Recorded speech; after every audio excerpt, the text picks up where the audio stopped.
Each fall, 625 schools begin a quest, each the same goal, the ultimate goal. The time is now. 2 teams remain. You gotta make something happen. It's gotta come from the heart. And tonight, a Michigan high school football champion will be crowned. All you gotta do is believe. The Division VI football final is next on FSN.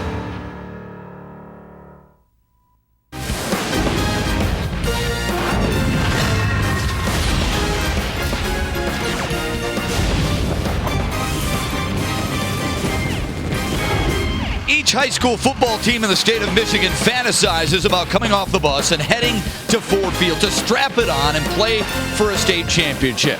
2 teams remain in Division VI. Kingsley has made the trip down about 4.5 hours south against Monroe St. Mary's Catholic Central. The Falcons and Stags, each 12-1, but only one will remain standing about 2.5 hours from now. How are you, everybody? Alongside my partner, Stanley Edwards. My name is Matt Shepard. Glad you could be with us for another showdown for state bragging rights. This one for the Division VI crown. Already, Stan, we have seen 2 outstanding showdowns. We expect a third here tonight. What's going through these kids' minds? Matt, this is a combination of hard work lifting weights at 6 o'clock in the morning, running wind sprints in the heat of the summer. I mean, the time is now for both these ball clubs, and I'm looking for an outstanding game. Well, Matt. the reason Catholic Central is here is primarily because of their ground attack, right? Absolutely. With Lindsey Robinson and Thomas Lido for the Monroe team, those guys are just shy under 3,000 yards rushing, and this is the 1-2 punch for Monroe. And when these guys go, so does the offense. Yeah, those gaudy numbers also translate into big-time points per game. 42 points per game for that ball club during the regular season. But they will have a stiff challenge today because that Kingsley defense is pretty tough, aren't they? That Kingsley defense is outstanding. Looking at Travis Payton and Drew Wise, the 2 linebackers that are really hard-hitting for these guys. These guys will be looking to stop Robinson and Thomas. So these guys are the ones that are going to step up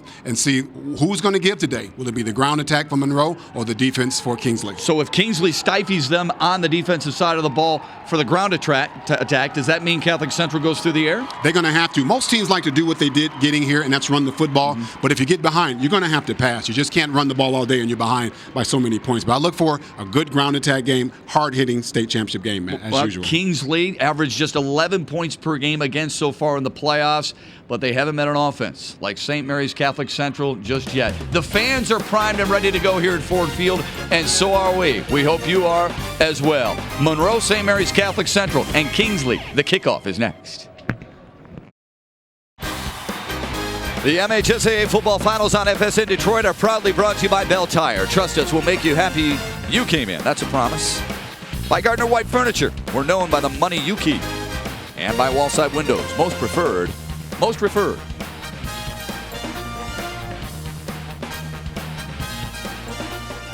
First time we've ever held the state championships at this beautiful facility at Ford Field.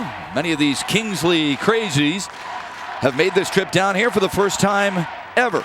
Alongside Stanley Edwards, I'm Matt Shepard. Glad you could join us for a little evening of high school championship football.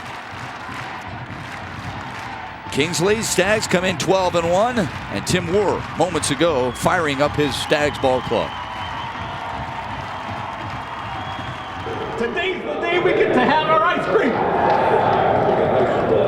This is why you've lifted all those weights and worked so hard. And I'm so proud of you. God darn it, this thing ain't over. We're going to finish it today, and we're going back to Kingsley with a state championship. Are you with me? Yeah!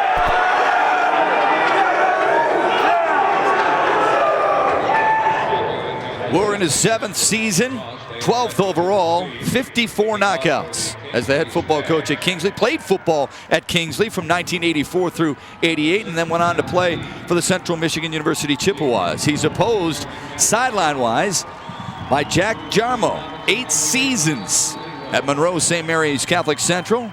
57-30, went to school there and graduated in 1981. So Stan, each with plenty of pride on the line, not just because they're coaches, but because they're alums. They're alums, and a lot of their fellow former teammates are watching them, so they want to do them proud. Catholic Central will have first crack at it. Tom Lido. A little reverse to Robinson. Kingsley covered it well. They'll start 1st and 10 from their own 21-yard line. We talked about the running backs and how special they are. Well, someone's got to give them the football.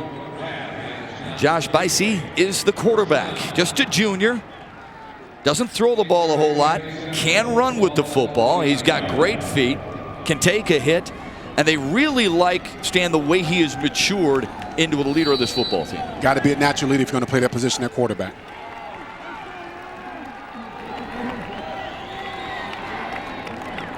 So the Falcons at 12-1 with their first play. A handoff to Lito. Up the middle, breaking through.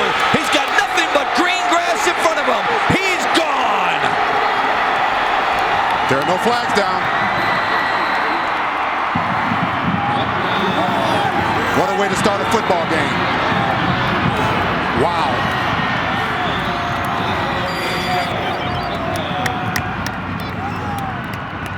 We talked about in the open, and this is the guy that makes the ground tag go. And if you want to get it started, what a way to get it started than on the first play of the game. He breaks some tackles, and once he breaks out, he is not easy to catch. And he trusts his speed. He's not looking back. He's just sprinting toward the goal line for the opening play for a touchdown. Neil Howie on for the extra point after the Tom Lito 79-yard sprint to pay dirt. And a quick flag on the play. Lito, that's not even his longest run of the season, folks. He dashed 81 yards earlier this year. Right of snap, offsides, defense half the distance to goal. They might go for 2 now.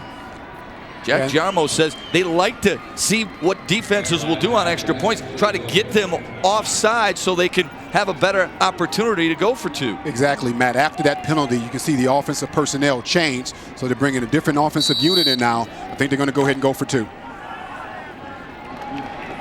So Bicey heads them back to the line of scrimmage. 3 running backs behind him. They give to Robinson, sprinting wide for 2.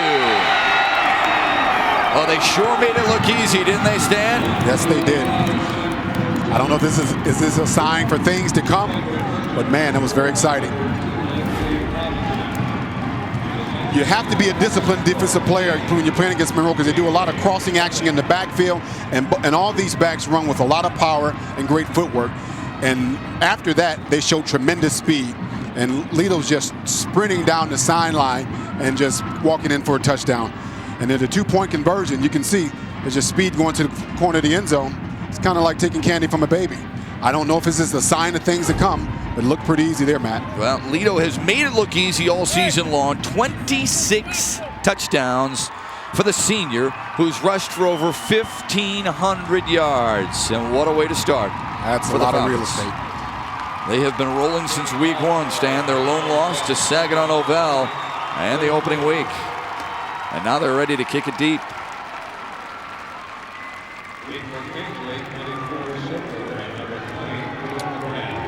Now, Coach Woods got his hand full now. He has to tell his troops, it's still early, just one play. We got to mentally stay in the ball game and stick with our game plan. A squib kick fielded by Dennis Soper. Soper spun around at the 24-yard line, and that's where the Kingsley Stags will take aim.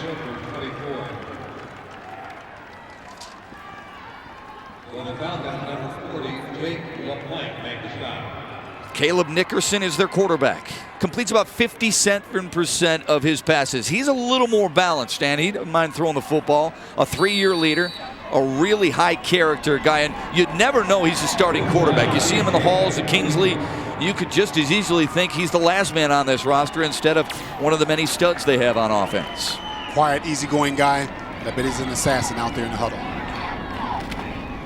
They will start on the ground. Drew Wise bottled up. We talked about Wise in the open as a linebacker. We'll have to take note of him as a running back as well. After all, he gained over 1,300 yards as part of that backs and receiving core. Sam Butler, Jack Richards, they can also contribute. The offensive line averages 5'11", 209 pounds, and paved the way for almost 458 yards per game. You don't get to this stage without good, big, beefy linemen. Nickerson out of the shotgun. He wants to throw. Looking deep. Has a man. And That play will work. I guarantee that's not the last time you've seen that play. They run a multiple offensive set, and Nickerson's kind of upset at himself for not putting that on the money. But he's going to have another chance to do this again. Out of the shotgun set, he gets the snap, fakes the handoff, rolls to his left, and looks at Wise just breaking down the sideline. Man, just a little bit overthrown. They'll come back to that sometime in this game. It's a guy coming out of the backfield, too. Nickerson, 17 touchdowns to his credit this year. Moved up as a sophomore and took command right away. Tim Ward was surprised at how quickly he took command of this offense and how quickly the players in that huddle listened to him. 3rd down and long. He'll throw again. A quick slant in. And a first down for the Kingsley Stags. Nick Padula with his 27th rock of the year. And that one moves the chains.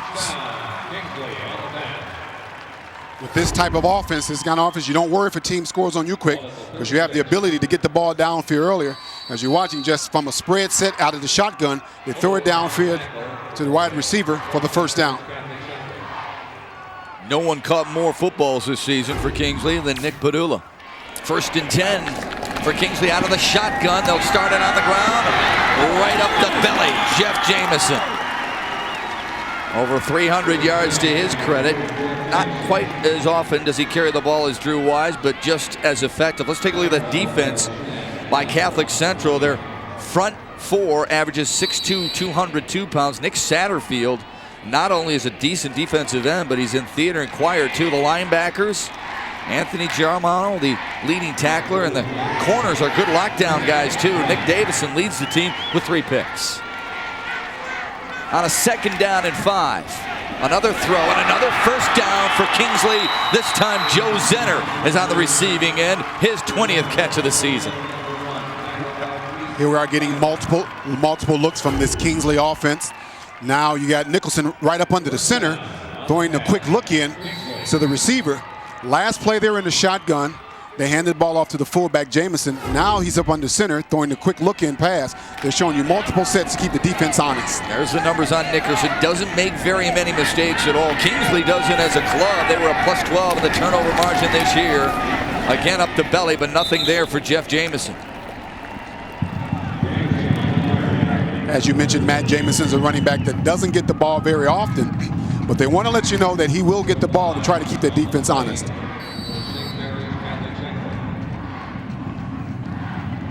Kingsley out of the Northwest Conference, won that conference with a perfect 5-0 record.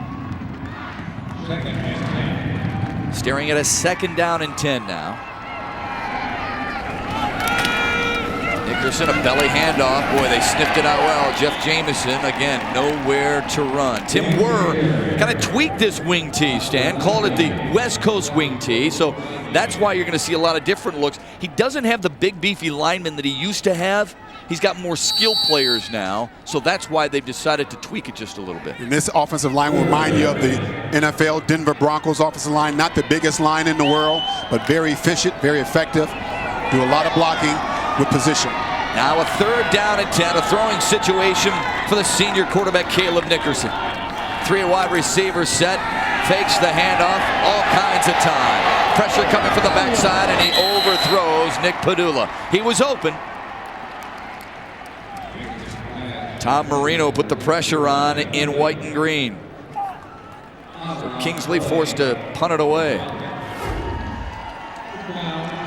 Nickerson faked the handoff there, and he had a lot of time there, Matt, as you mentioned. And I think these guys are going to be able to move this ball later on in the game, because right now it's just a little execution. I think they're a little bit nervous right now, being in the state finals for the first time. A lot of these guys just want to get the butterflies out, but a lot of their plays are open. They just haven't hit them yet. Kyle Steed will punt it away for Kingsley to Lindsey Robinson and Tom Lido, so you can't get away from the double-headed monster. Lido watches it bounce at the 23 and take a St. Mary's Catholic Central bounce, and it rolls all the way to the 34-yard line. So already up 7-zip. The Falcons flying high early on at Ford Field, looking for more, leading at 8-zip with a little bit more than 8 minutes to go in the opening quarter.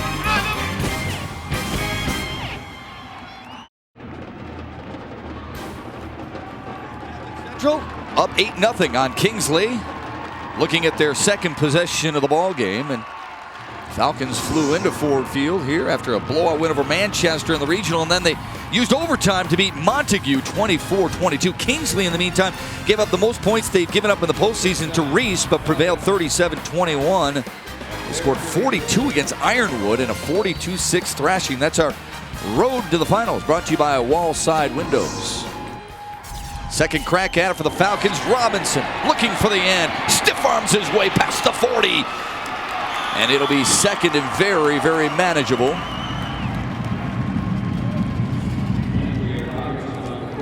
When you have a 79-yard touchdown run off your first play from the series, you can almost do anything you want when you come back to your second series. It's just a toss sweep right out there to the right to Robinson. Still picked up about 6 or 7 yards. They're not going to do a lot of things fancy, but Kingsley on defense is going to have to be disciplined and stay home and make sure they follow their reads, because you won't really know where the ball is all the time. You got Robinson averaging over 11 yards per carry during the season. Now they go up the middle with Lito, and he's pushed backwards by what is well known in Kingsley as the Orange Crush. Drew Wise buried him, a team high 132 tackles. Look at, these are the Kingsley crazies, Stan. They have come out here in full force to root on this defense. And that defense stood up that time, Matt. As you can see, they're gang tackling. You got to tackle them with your helmets and shoulder pads, not just your arm, because they're good backs to break tackles. They did a great job that time, stopping him, bringing up a third and about 2 or 3 yards. There's Wise right there, roaming the middle as part of that 4-4 defense. Robinson made a man miss, and his second effort might have gotten the first down. Boy, shifty in space right there is Lindsey Robinson, and it is a first down. They decided to run wide on this play initially. And as Robinson looked, he got cut off, and he just squared his shoulders up, went upfield. And as you mentioned, Matt, just tremendous second effort to get the ball up close to midfield for a first down. There's a look at Jack Jarmo. You know, he only runs 5 or 6 running plays and 2 pass plays. He's all about execution, keeping it simple and repetition. This time it's repetitious for Kingsley to be able to push back Neil Howie on his first carry of the ball game. Sometimes that can be a benefit, though, can't it, Stan? I mean, he's just ingraining these kids, same thing every single day. Who says bigger is better? It's not about variety. It's about execution. I don't care how big or how small you are. If you can execute, you're going to play. His goal to keep possession of the football. His goal for his quarterback, Josh Bicey, make sure this offense gets 5 yards per play. He says if we get 5 yards per play, that means we're moving to change, that means we're moving to football, and that means we're tiring a defense. Second down and long. Robinson, nope, it's going to be Bicey on the outside. First carry he's had today. He's dragged down at the first down yard marker by Nick Padula. I'm glad you knew where the ball was, Matt, because I wasn't sure. Yeah, you got to watch that guy because he's going to get outside too. The quarterback hasn't carried the ball a lot, but they'll lower you to sleep. They'll lower you to sleep with the fake handoff to all the running backs. And as he tucked it on his arm and started running out on the outside. Quarterback's a pretty good running back himself. He's just got to manage his offense and get 5 yards of crack as the coach wants them to do. Sure does ball fake well, though. That's a very lost art. Already the Falcons 4 times as many yards. Robinson up the middle. He's got plenty of them. That time, a minimal gain for the junior, who will obviously be back, and Josh Bicey will be back for this offense.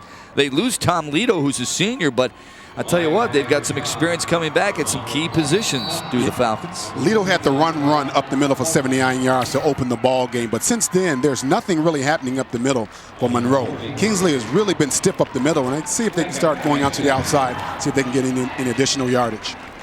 8-0 Monroe Catholic Central on the very first play of the ball game. Staring at a second down and long. Lito again up the middle, just like you called it, Stan Edwards. Not much there. No, they got it figured out up the middle there. Those guys are starting to sit in there. We talked in the open about Wise and Payton and all the rest of the defense for Kingsley. They're just sitting there waiting for that ball to come up the middle, and those guys feel good. As you can see, just sticking right up in there, looking at the leading tackle in that play, Joe Zinner. Defensive end just knifing in the backfield, stopping the ball for a loss.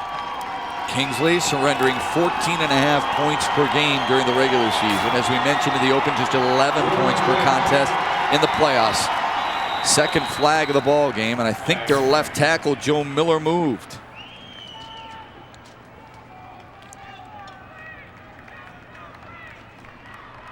Prior to the snap, false start, offense 5 yards, down remains third. So 3rd and 10 now for the Falcons. I sure hope high school doesn't adopt the collegiate rule where they call the numbers of the person who had the infraction. I don't like that in college football. And hopefully they won't bring that to high school.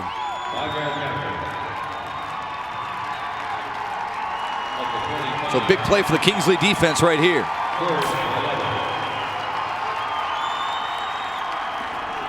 Robinson, shifty move, sprints to the outside, but hog-tied by Drew Wise. Now, is this 4-down territory, do you think? Or do you punt him and try to pin him deep? I think they're going to go for it. I think the way they're moving the football, even if they don't get a first down, I think they believe they can play with this Kingsley offense, so they're going to try it here. So if they don't get a first down, they're still in good position and still got a lengthy field to play with. But look like at the last minute, they just changed their mind.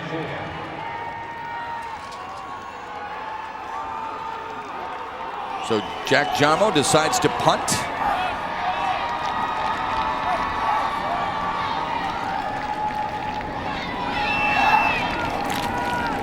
A skipped punt, a good job fielding it and lofting it, intended for Joe McGrath, who fair catches it at the 11-yard line. That's not easy with all kinds of traffic in there.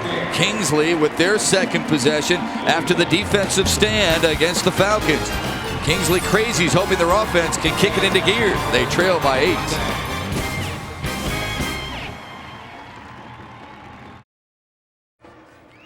Well, if you miss any of this weekend's championship action, get all the details tomorrow on a special edition of the Detroit Sports Report. It's DSR Football Finals Recap. Tomorrow night at 10, only here on FSN Detroit.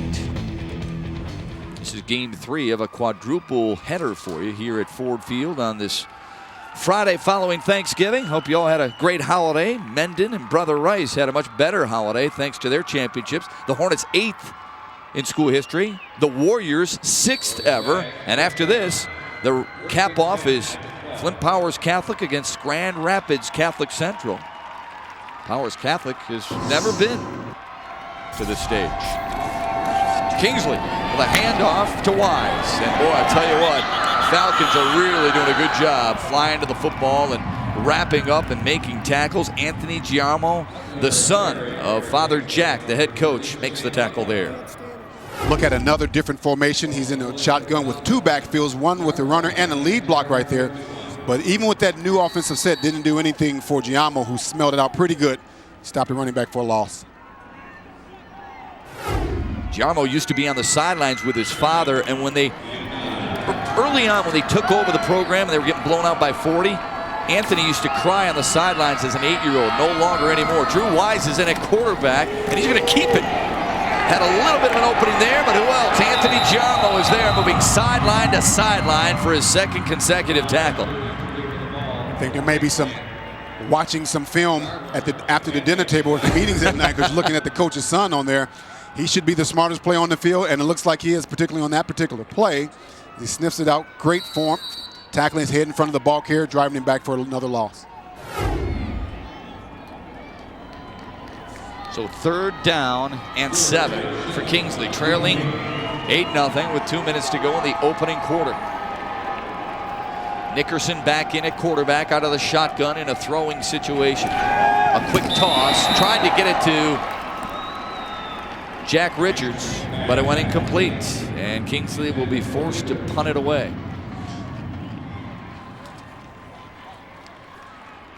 They're used to passing, so they have good passing percentages. They don't make a lot of mistakes. You see Nickerson talking with Coach Moore right now. Justin hit it on that play. Now go back and look at the decision to go ahead and punt the ball by Monroe that time is starting to work out. Kyle Steed lofting a dandy of a kick. Lito at his own 40. Down the sideline. With some room, and he's gone again. Wow.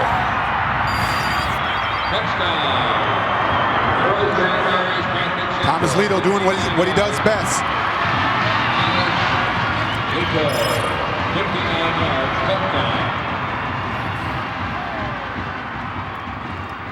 They had twin safety or 2 punt returners back there.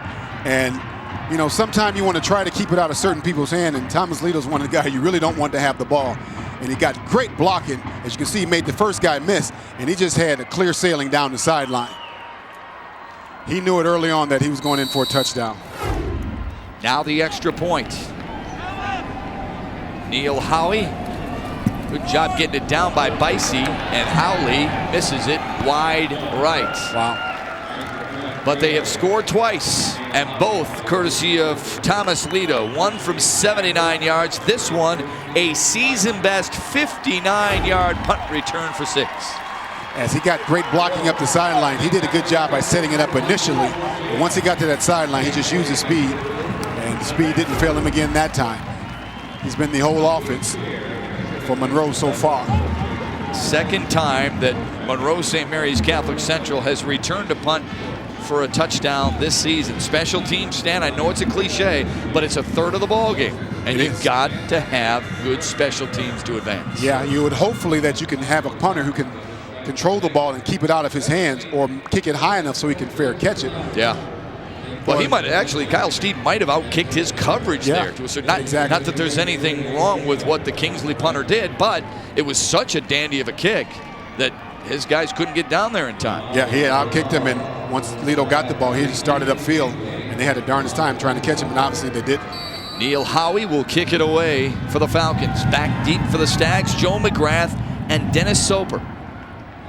This will be Soper on the run. Ran into a roadblock, but stumbled to the 29. Well, you hate to say any possession is a must-score possession this early in a contest, but it sure would do this Kingsley offense and, quite honestly, Tim Moore's defense a bit of good to sustain a drive here. Couldn't agree with you more, Matt. It's still early in the ball game, and look at this setup right now. I think they went a little bit deep into the playbook. I don't know if we can get a shot of that. They had the quarterback in the center on one side of the field, and the other players on the other. Now they're getting back into the huddle. Yeah, at some point you have to get multiple first downs, if not a score. Because as you know as well as I do, Matt, in these state championship games, they go by so fast. You look up, it's the fourth quarter. Right. They're still behind. Caleb Nickerson at the helm. A little inside trap play, but it sure looked like the Falcons were ready for that. Sam Butler with the carry, his second of the contest. But just a pickup of 2. Again, looking at the multiple sets and the multiple ball carriers for the Kingsley offense, just an underneath trap play. It didn't fool the defensive lineman 74, Gagne, come in for the stop. Yeah, Luke Gagne with a nice tackle there, the 6'3", 180-pound junior. Anchoring the left side of that defensive front 4. Second down and long for Nickerson, out of the shotgun and a roll. Throws underneath, a good grab, a nice toss, and Nick Padula with his second catch of the evening. Good route by Padula as well. Monroe had a zone secondary, what they call cover 2 zone. We have 2 twin safeties back there. You had Nickerson rolling to his left. He just waited for Purdue to run to just a simple comeback pattern. He's wide open. Good football play, solid first down. You know what I liked what he did there? He caught the ball similar to the way your son Braylon Edwards catches it with the Cleveland Browns. He caught it with his hands, didn't let it come into his shoulder pads. Yep, kept it away from his body. First and 10. Nickerson wants to throw again. Pressure coming from Giarmo. Gets away from it, and down he goes. Might have gotten back to the line of scrimmage, but a ton of Falcons were swarming to Caleb Nickerson, including Luke Ganea again. Good call to pass on first down. It showed as you mentioned, the semblance of the West Coast offense that they were not going to just run the ball. Even though they pass for a first down, they come back on first down again and look to pass the ball again. Didn't fool the defense that time from Monroe. And you look at Wise just running downfield. I think the defense had kind of forgotten about him. Second and 10 now, and a stoppage in play. Because that does it for the quarter. Monroe St. Mary's Catholic Central, very impressive. Their first play of the game went 79 yards.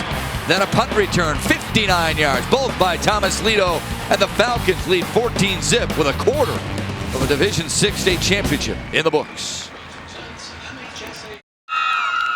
Kingsley trying to root their Stags on. They only have 40 total yards of offense. Tough to find something positive so far for Tim Moore, but Stan, he's used to that. First 20 minutes of every practice, they talk of character education, how gratifying it is to be able to play the game that they're playing, how they can handle adversity, how to persevere in tough situations.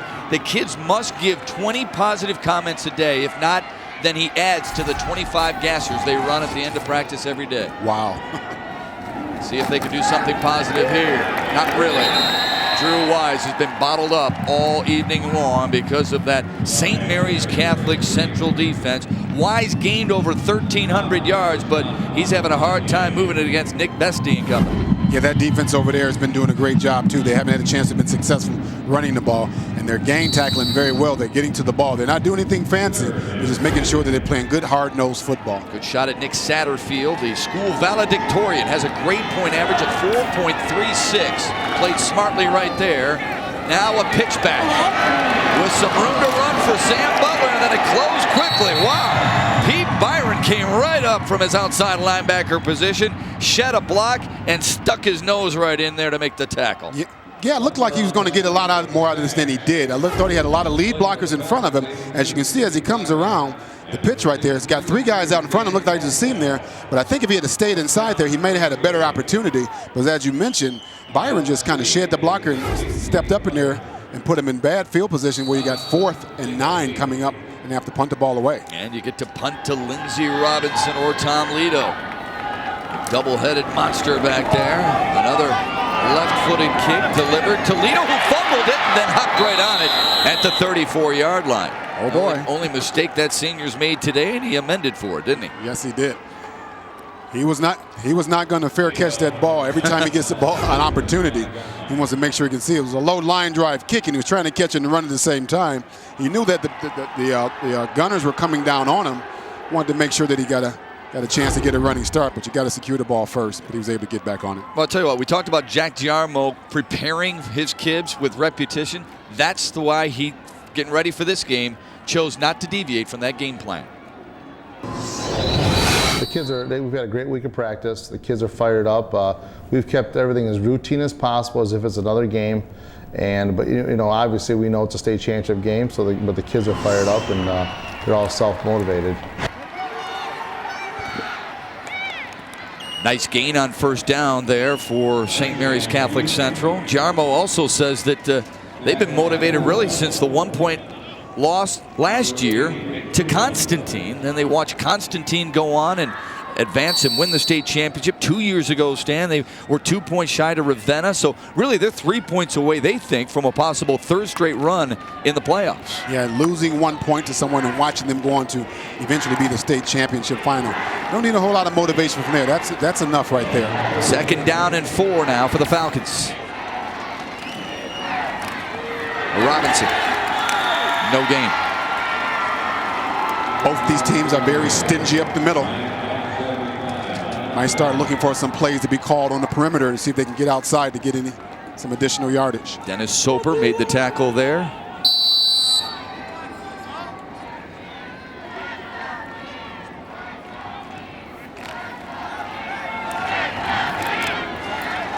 Third down and 4 now for the Falcons. Leading 14-0 on a 79-yard touchdown run and 59-yard punt return for a score.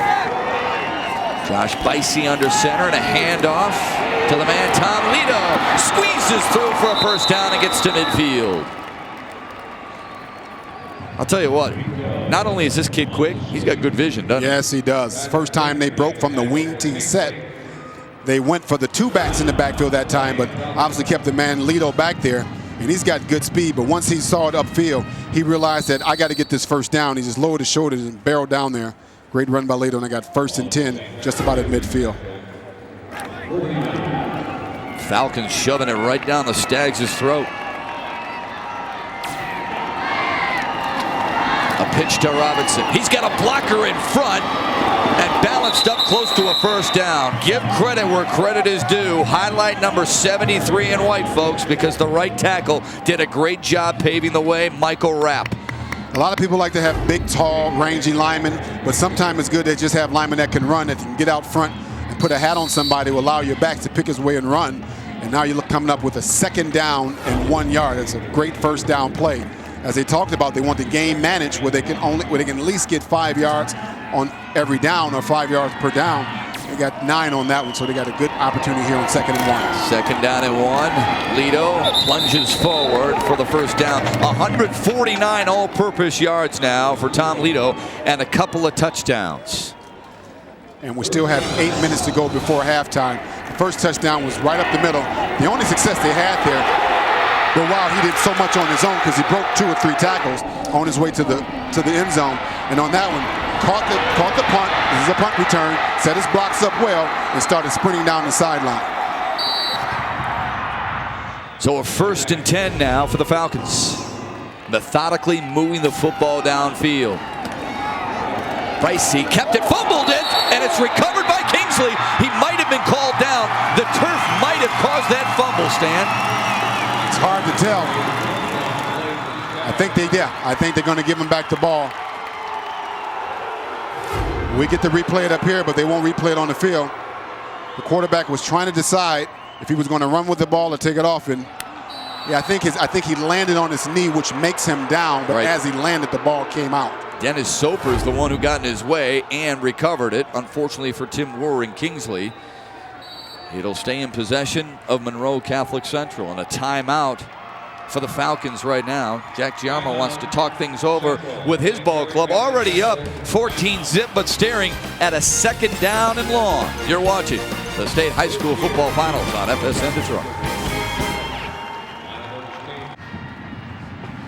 Hope you had a nice holiday, everybody. Our big holiday weekend sports menu includes tonight's Pistons game against the Washington Wizards. Live coverage from the Palace of Auburn Hills begins with a pregame show at 7:30.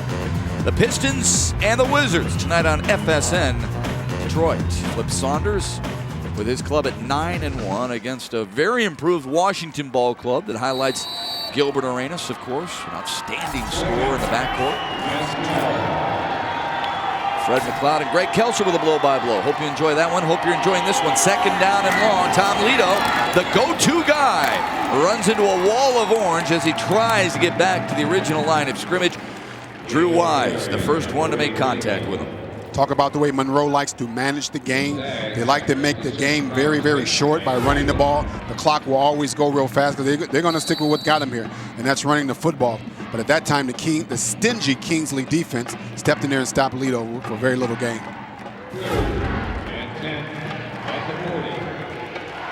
Drew Wise, the leader offensively and defensively for this ball club. 3rd down and 10 now.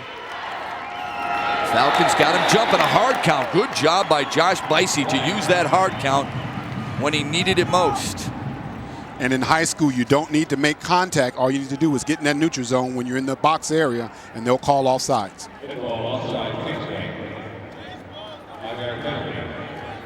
So it'll be 3rd down and 5. Tim Wurr says, you know we're playing well when we're swarming to the football and when we're winning the line of scrimmage. Well, lately, defensively, his team's done that. He's done a pretty good job swarming to the football.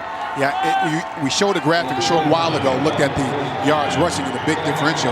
You cannot take away the 79-yard run, but besides that, they defended the running attack for St. Mary's pretty well. And they did it just as well right there, Stan. There's not much room for Nick Lido, Lindsey Robinson, anybody who's carrying the rock from Monroe Catholic Central. A lot of time, this part of the ball game, you can see who did a really good job of scouting the team, and, and how the preparation went. A lot of times they're going to give you a different look, different show, different blocking assignments. So it's going to kind of throw your defensive structure off. But after a while, you start to look in and say, oh, okay, this is what they're trying to do to us now. You make the adjustments, and now you start to be able to find out what they're doing and making the stops. That defensive line for Kingsley averages 6 feet, 206 pounds. They're quick and physical. They got to be physical here up the middle, and that should be enough for a first down. Neil Howie getting the carry. And they're going to measure.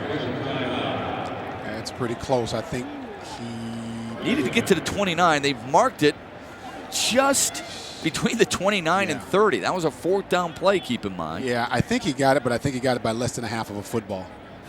See how good your eyes are. Just a dive straight up the middle there. Didn't get it. Did not get it. Boy. I know it's going to be close. Yeah. Length of a fingernail, and Kingsley holds. So with 5:40 to go in the opening half, Jack Giarmo's defense will now be called upon to keep that goose egg up on the board.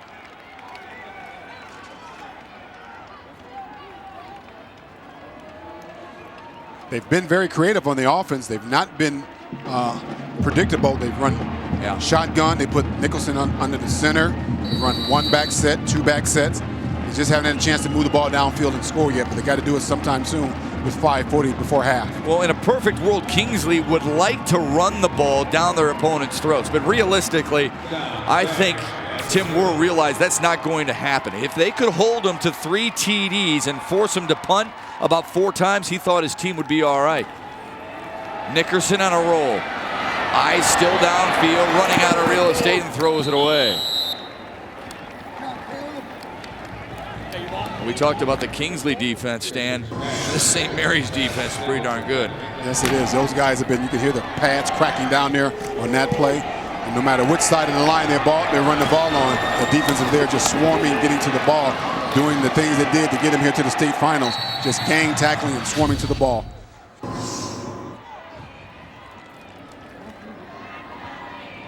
Well, we highlighted Jack Giarmo's special tailback 1-2 punch, but his defense is pretty darn good, giving up just 14 points per game this year. They pitched 3 shutouts, and they've held Kingsley's offense to just 41 total yards. 2nd down and 10. Nickerson will throw. He's got his man on a curl route for a 1st down and more. Jack Richards, with his 11th reception of the season, picks up a much-needed 1st down for the Stags. I like the play calling that by Kingsley. Their thing right now is just a little bit better execution because they're getting the plays open.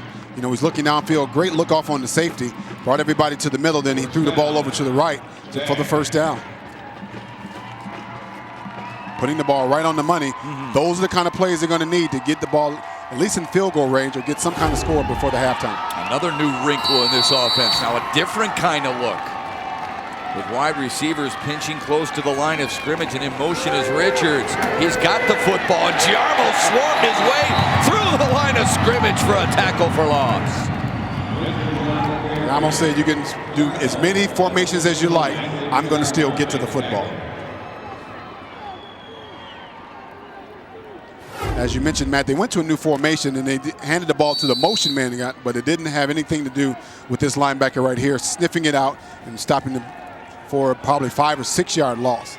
Now that's all about reading the guys up front, isn't it, Stan? Yes, you want to read the guards. Usually they're going to take you to where the football is. Giarmo's been all over the football today, 4 tackles already of the solo variety. Nickerson will throw again. Caught into Monroe Catholic Central territory. Nick Padula with another catch, and maybe Kingsley want to stays through the air. I think they will. These guys have had a lot of successful plays. They haven't been able to put them together. If they can put these plays together, they can get the ball downfield. He throws well on the run. As you can see, he's running to the right here and throwing the ball as he's going out of bounds. Man, these guys are excellent in passing the ball. They just can't put enough plays together to keep this drive alive. Average 135 yards passing on the season. Caleb Nickerson throwing a dart there for a 1st down. And now they'll run it. That's Sam Butler up the middle for some positive yards. Well, what does the pass do, Stan Edwards? It kind of loosens up the defense and might allow you to run the ball better, right? Yeah, they had success running up the middle that time, which they hadn't had in quite some time. But again, they're opening the offense up. They're giving them different looks, giving them different plays, and even different ball carriers. So they're trying to do whatever they can to keep Monroe's defense honest. They're starting to move the ball now. They're starting to get into Monroe's territory. 2nd down and 6 now for the Stags, who trail 14-zip. Audible at the line of scrimmage. Nickerson with a give. Up the gut. Still on his feet is Drew Wise.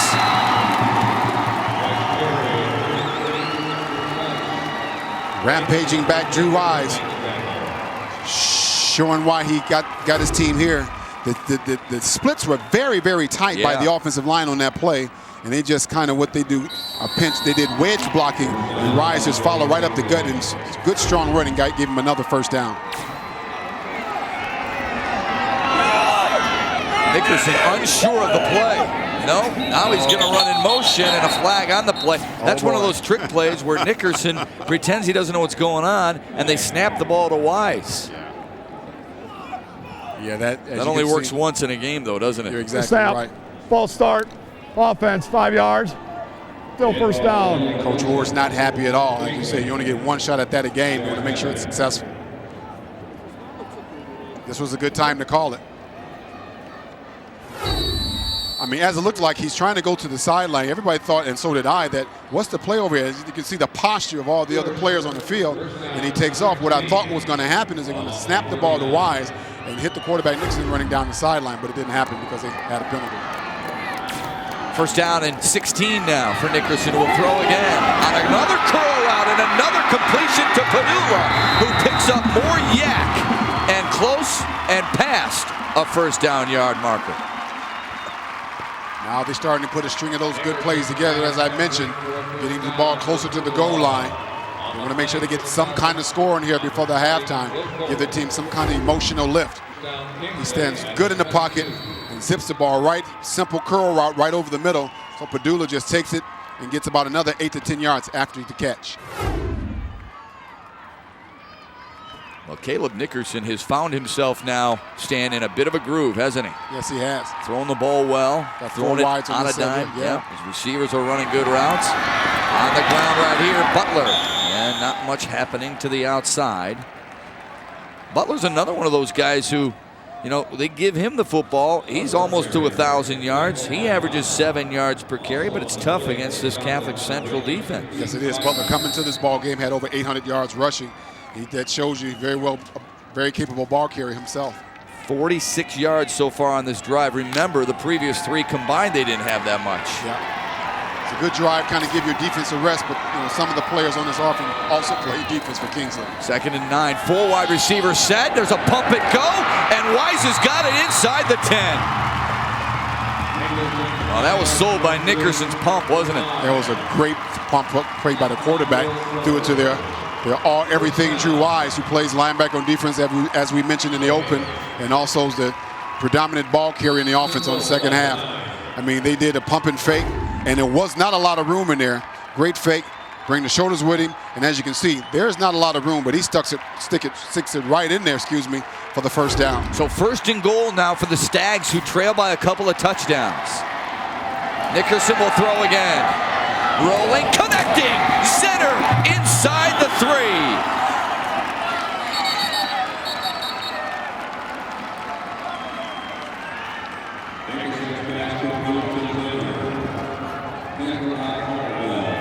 They're sticking to the air. That seems where they get all the success at. Play action pass. Nickerson rolls to the right. So Wright gets the ball down inside the 3-yard line. It'll be interesting, Matt. There's a minute 19 left. Are they going to try to hold it and run some of the clock out so they can score right before half? Or are they just going to score and just keep their fingers crossed? Boy, we talked about his leadership at the beginning of the broadcast, Stan, and he has really showed how much of a leader he has become for this football team on this drive. Here's a handoff and spinning touchdown, Jack Richards. So much for what their plans are.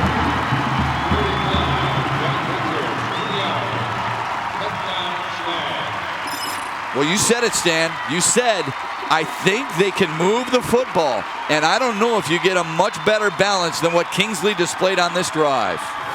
They started to put all those plays together, and now they pass all the way downfield. But when you get in tight, you got to strap your chin strap on and just come off the ball and fire off. Stuck the back up in there just for a good touchdown run by number 35, Jack Richards. Kyle Steed on for the extra point, 41 of 58 on the year. Padula will snap it rather, and Drew Wise places it down, and it's through. So Kingsley uses the 8th touchdown of the season by Jack Richards to slice the Monroe St. Mary's Catholic Central lead in half. Nice long drive sustained by Kingsley. Chewed up a lot of the forward field clock. Just a minute to go, and they're within 7. That quarterback, Nickerson, passing the ball all over the field. As you can see, rolled to his right there. Rolls back to the right. He started moving the ball downfield. He's very versatile, hits the tight end over the middle, and then comes back, threads the needle right there to Drew Wise, and gets it right on the goal line, inside the 1-yard line, and give it to the man who started that drive, Jack Richardson, for the touchdown. Richards plunging in for his 8th touchdown. Caleb Nickerson was the trigger man, though. 4 of 5 on the drive, 45 yards passing. Well done, young man. And now Steed will kick it off. And back deep, Lindsey Robinson and Tom Lito, each averaging well over 30 yards per return. And they have a couple of touchdowns between them. Steed with a squib kick that will be fielded by an up man at the 35 and sprinting to the outside. Now turning it upfield. Oh, what good field position. Billy Coles, normally a strong safety, knew exactly what to do with it. And that is called preparation. Preparation and well coaching. If you know it's going to be a right return, it's no matter who's the ball carrier is, the block is going to be set up to the right. He caught the ball and went exactly where he was supposed to go because that's where they had the blocking set up. Brought the ball out to midfield. They squib kicked the ball on the ground. Didn't want to give it to the deep back, the people who normally carry the ball. And he said, hey, listen, I got this ball here. We're going to block to the right. That's where I should go. Great return up to the right. Brought it out there actually over midfield to the 44-yard line, 46-yard line. Momentum can be such a sensitive thing in this game. Suddenly, Monroe St. Mary's Catholic Central's got it back. Tom Lito hops his way for a pickup of 7. Drew Wise in on the tackle and a timeout for Catholic Central with 43 seconds to go in the opening half. Yeah, you're right about 2 more to burn. I'm sorry, Matt. You're right about that. Momentum is something that both teams can really try to feed off of. You're looking right after that touchdown. You know, Kingsley feeling pretty good about themselves. Then they kick off and the ball gets ran back over midfield. Now they're back on their heels again. Well, of course, St. Mary's Catholic Central in the heart of Monroe, Michigan, where you got about 438 there, of course, established back in 1986. Home of a War of 1812 battle. It's Michigan's only Lake Erie commercial port. General George Custer studied and was raised there, and it's home to one of the largest coal-fired electrical plants in the world. That's a closer look at Monroe Catholic Central. Brought to you by Gardner White Furniture. Jack Giarmo runs some real estate in Monroe. And his team had picked up a lot of land here at Ford Field early on, but Kingsley has gotten behind their club and feels like they are right back in this ball game. I think the emotional victory for Kingsley right here is keeping Monroe out of the end zone with 43 seconds left. 2nd down and 3 for the Falcons.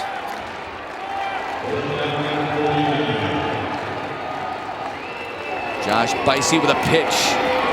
Lito makes a man miss and picks up the 1st down and stops the clock to boot. What a back. Now the key was Dennis Soper missing that tackle on Thomas Lito. Had him in the backfield. He had knifed in. And most good backs, you try to tell them, the first man is not supposed to tackle you. He avoided that back. And the good news about it is he was able to get some yardage and get out of bounds and preserve a timeout and stop the clock. Well, Dennis Soper's had a nice game so far, though, Stan. He's the guy who recovered what he thought was a fumble, and he's done a nice job from his defensive end, pinching in and forcing Catholic Central to stay between the tackles. Gotta like his game. 2nd down, or 1st down and 10, rather. This one up the middle. Pushing backwards after a pickup of about 2 or so is Neil Howie. Monroe has one more timeout left. I think they just used it. I think they used their last timeout. 30 seconds left. That's exactly the case. So Jack Giarmo will talk to his kids. Lost 9 kids, by the way, on offense. 6 on defense from a year ago, but they got a pretty good JV program, and their program was pretty successful with a lot of these kids last year, and they really believed they could get this far. They realize they may not be the most talented team this school's ever had, but they might be, Stan, the hardest working team. And sometimes that makes up for things, doesn't it? Absolutely. You lose that many people on both sides of the football, you're rebuilding. Yeah. And to get back to the state finals, losing those many players is a good testament to the coaching staff and the determination of this ball club. Well, now they lost to Constantine a year ago. Constantine advanced, won the state championship. I asked Coach Giarmo earlier, listen, how many times did you watch that tape, knowing how close you were? He said, you know what? I watched it once. Wow. We forgot about it. The next Monday, after that Thanksgiving Friday that they lost, they went right back in the weight room and started working for this year. Wow. And he knows it paid off. And he knew it will. Yep. He knew it would pay off. Yep. Tim Were the same way. His kids talked a lot about Kingsley family, talked about how they feel like all along they could get back here. They break every huddle saying 1, 2, 3 family. Wow. Not win, not offense, not defense. 1, 2, 3 family. That's pretty special too. That is special. Second down, and we'll call it a long 6 here. Bricey with an option. Nope, he's going to keep it all the way. And he's going to hem his way back inside. He could have gone out of bounds, a flag on the play, but he could have gone out of bounds, Stan, and chose to stay inbounds. Yeah, I find it interesting. I don't know what the reason for that. Maybe that was the last play they thought they would probably get before halftime, but there's a flag on the play. I think it may be on offense. It looks to be in the area of holding. Fake the toss, just a quarterback sweep around to the right. And he cut up field as opposed to going outside. You just see the flag coming to the pitcher, and they're able to keep him in bounds. Is that a hold or a tackle? Yeah. Take your pick. During the run, holding on the offense. 10 yards from the spot of the foul. The down remains second. And again, this is a wing T ball club. They only have 23 seconds in trying to get on board. They still have not passed the football. Second down and 20. They spike immediately. Well, stay with us at the half because we've got a lot of stuff coming your way. We've got statistics and highlights of this game and the previous 2 games you've seen here on FSN Detroit. And we'll get a quick preview from 4 Championship Drive. Greg Kelson, Fred McLeod standing by to give us a quick thought on how the Pistons Wizards will match up tonight.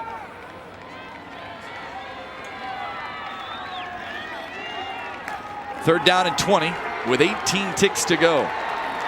One would guess the Catholic Central might take a shot to the end zone here. They haven't thrown all day long.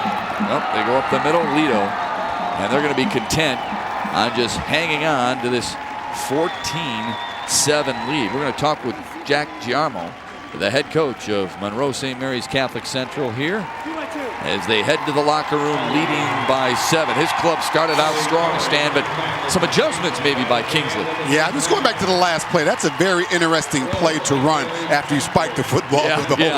They still ran it up the middle. Yeah, momentum has kind of been on the side of Monroe for most of the first half, but Kingsley fought back really well, and they have something to hang their heads on when they get in that locker room. I look for a very different Kingsley team coming out in the second half. Well, we saw a different Kingsley club in the second quarter than we saw in the first. Here's that final play of the half with Lido getting stuffed in the middle. And Kingsley defense still being stout up the middle. They're not letting anything happen up there except for the first run to open the ball game. But since then, they've been very good. Each club very good during the season, 12-1 on the campaign.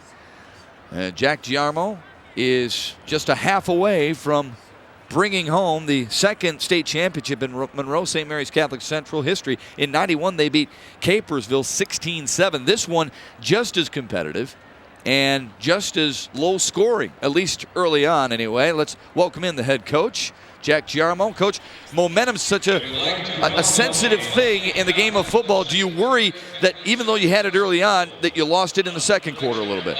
Well, on the one drive that we didn't get the first down, obviously that really put the wind out of our sails. But we have to just get over that and come back and play some good defense for kicking off. So play defense first series and just keep doing what we do best, trying to control the ball. Coach, I know you guys were trying to get into the end zone right before halftime. You chose to run the ball. Do you think at any time you guys may try to put the ball up? I know what got you here to the championship game, running the ball, but do you pass when you think you may need to? Well, we're going to have to do something. We're going to have to throw the ball to loosen them up a little bit, I'm sure, second half.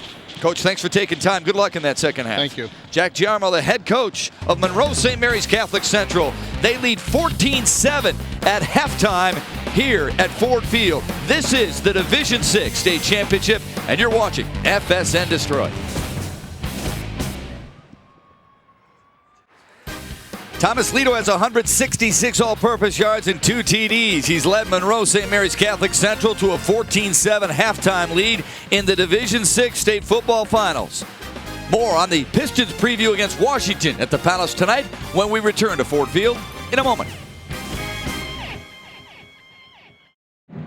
It is the third of 4 football games for you here on FSN Detroit, the Division VI State Championships. Monroe St. Mary's Catholic Central on top of Kingsley 14-7 at the break. Welcome back. After this, before our 4th and final high school football state championship tonight, we'll take you to the Palace of Auburn Hills. Standing by, Greg Kelser and Fred McLeod for a preview of the Eastern Conference showdown between Flip Saunders Pistons and the Washington Wizards. Fellas? Well, Matt, this truly is going to be an intriguing matchup because the Wizards come in here playing very good basketball in the early part of the campaign, but it could be one of the better defensive matchups, believe it or not, of the season.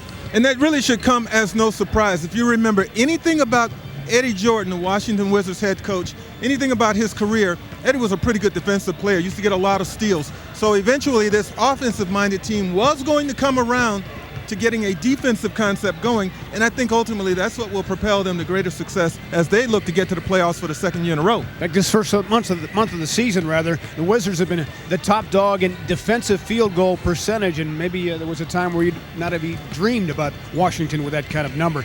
But in Gilbert Arenas, you've got a point guard who comes in here who can dominate games. I really like Arenas. I liked him when he was a member of the Golden State Warriors because he was unstoppable. He could get into the lane against anybody, and he certainly knew how to finish at the rack, but he also has a very trusty outside shot, which he is not afraid to put up there if you play too much up on him. I think he's a fine player, an up-and-coming star in this league for years to come. And really like Mehmet Okur, a former second-round pick of the Pistons, and the Warriors with Arenas, a second-round pick, both teams really couldn't afford to give them the free agent money they were able to get on the market. I remember when Golden State was faced with that situation, they didn't want to lose him. They really didn't, but he was going to be very disruptive to their salary cap, so they had to let him go. Hey, Washington's gained. Again, one of the best young players in the league. Now, Washington, on the flip side of the coin, lost Larry Hughes to free agency to Cleveland this past summer. Doom and gloom was perhaps predicted, but not so. Not when you have another guy in the two-headed monster department in Antoine Jamison. Another former Golden State Warrior. They lost everybody. They couldn't hold on to any of these good guys. And I really like Jamison. Here's a guy who certainly can get to the basket, uses his size, his quickness to get in there. But another guy who can knock it down from the outside, has a lot of confidence in his jump shot. And, you know, he along with Arenas, what a great pair for Washington to build on. Their nucleus is very solid. And of course, once upon a time, the Warriors gave up, remember, Robert Parrish and the draft rights to Kevin McHale. So they had a long history of letting people go. And they didn't draft me, so, I mean, they really messed up, Fred. That was the biggest mistake of all. You know, as far as this game is concerned, though, will tempo be a main ingredient? Well, I think so. You know, the Pistons are certainly going to run. They're not afraid to run against anybody, but, you know, this game will be decided on the defensive end of the floor, and I think if Washington has any designs of coming in here winning, they're going to have that constitution intact. Detroit has certainly demonstrated that you can do both, play solid offense and be a good defensive team. Of course, the Wizards talking about Golden State letting players get away. Richard Hamilton is a guy that was originally drafted by the Wizards as a lottery pick, and I'm sure they'd love to have him back. Oh, absolutely. You know, I remember vividly the day that Richard Hamilton, a young Richard Hamilton, early in his career knocked down 40 points on the Pistons. That's right, and he doesn't forget it either. But, you know, again, a guy who is unstoppable but unselfish and does a really nice job blending with Chauncey Billups. For my money, the best guard tandem in the league. So a definite marquee matchup as far as all the NBA is concerned tonight. Pistons and the Wizards here on FSN. We'll join you with the broadcast at 7:30. Matt, let's send it back to you. Fred, Greg, thanks. We look forward to the blow-by-blow. Detroit 9-1, best in the NBA. Gilbert Arenas, though, can light it up against anybody. The Pistons Insider comes your way here on FSN Detroit at 7:30 with the starting lineups and the opening jump coming your way at 8. soon coming your way back here at Ford Field. I'll look at highlights and statistics in the first half of the Division VI state championship. Catholic Central on top, 14-7. Stay right there. Well, the Kingsley Crazies have something to go crazy about because their football team, after trailing 14-zip, is now back in this ball game and within 7. Welcome back to Ford Field alongside my partner Stan Edwards. My name is Matt Shepard. Pretty competitive first half, but big plays dominated it, right? Yeah, I thought Monroe was going to have their way with Kingsley in the first half, but what Kingsley did is later part of the second quarter, they kind of settled down and started moving the ball. I mean, early on, Monroe was running the ball the way they wanted to and how they got here, but Kingsley had some opportunities. They missed them early, but right before the half, Kingsley got it together and made this out of a ball game. Let's talk about how Kingsley was able to come back, but first how St. Mary's dominated early on. Yeah, the very first play from scrimmage, as you can see, Thomas Lito breaking off the sideline there and using his speed to sprint down the sideline for a touchdown. And this guy has done a lot of that. Again, almost 1,500 yards rushing this year, and now you can see why. He got the ball on the punt return on the very next series and got it, set his blocks up, again sprinting down that same sideline, again for the second score for Monroe.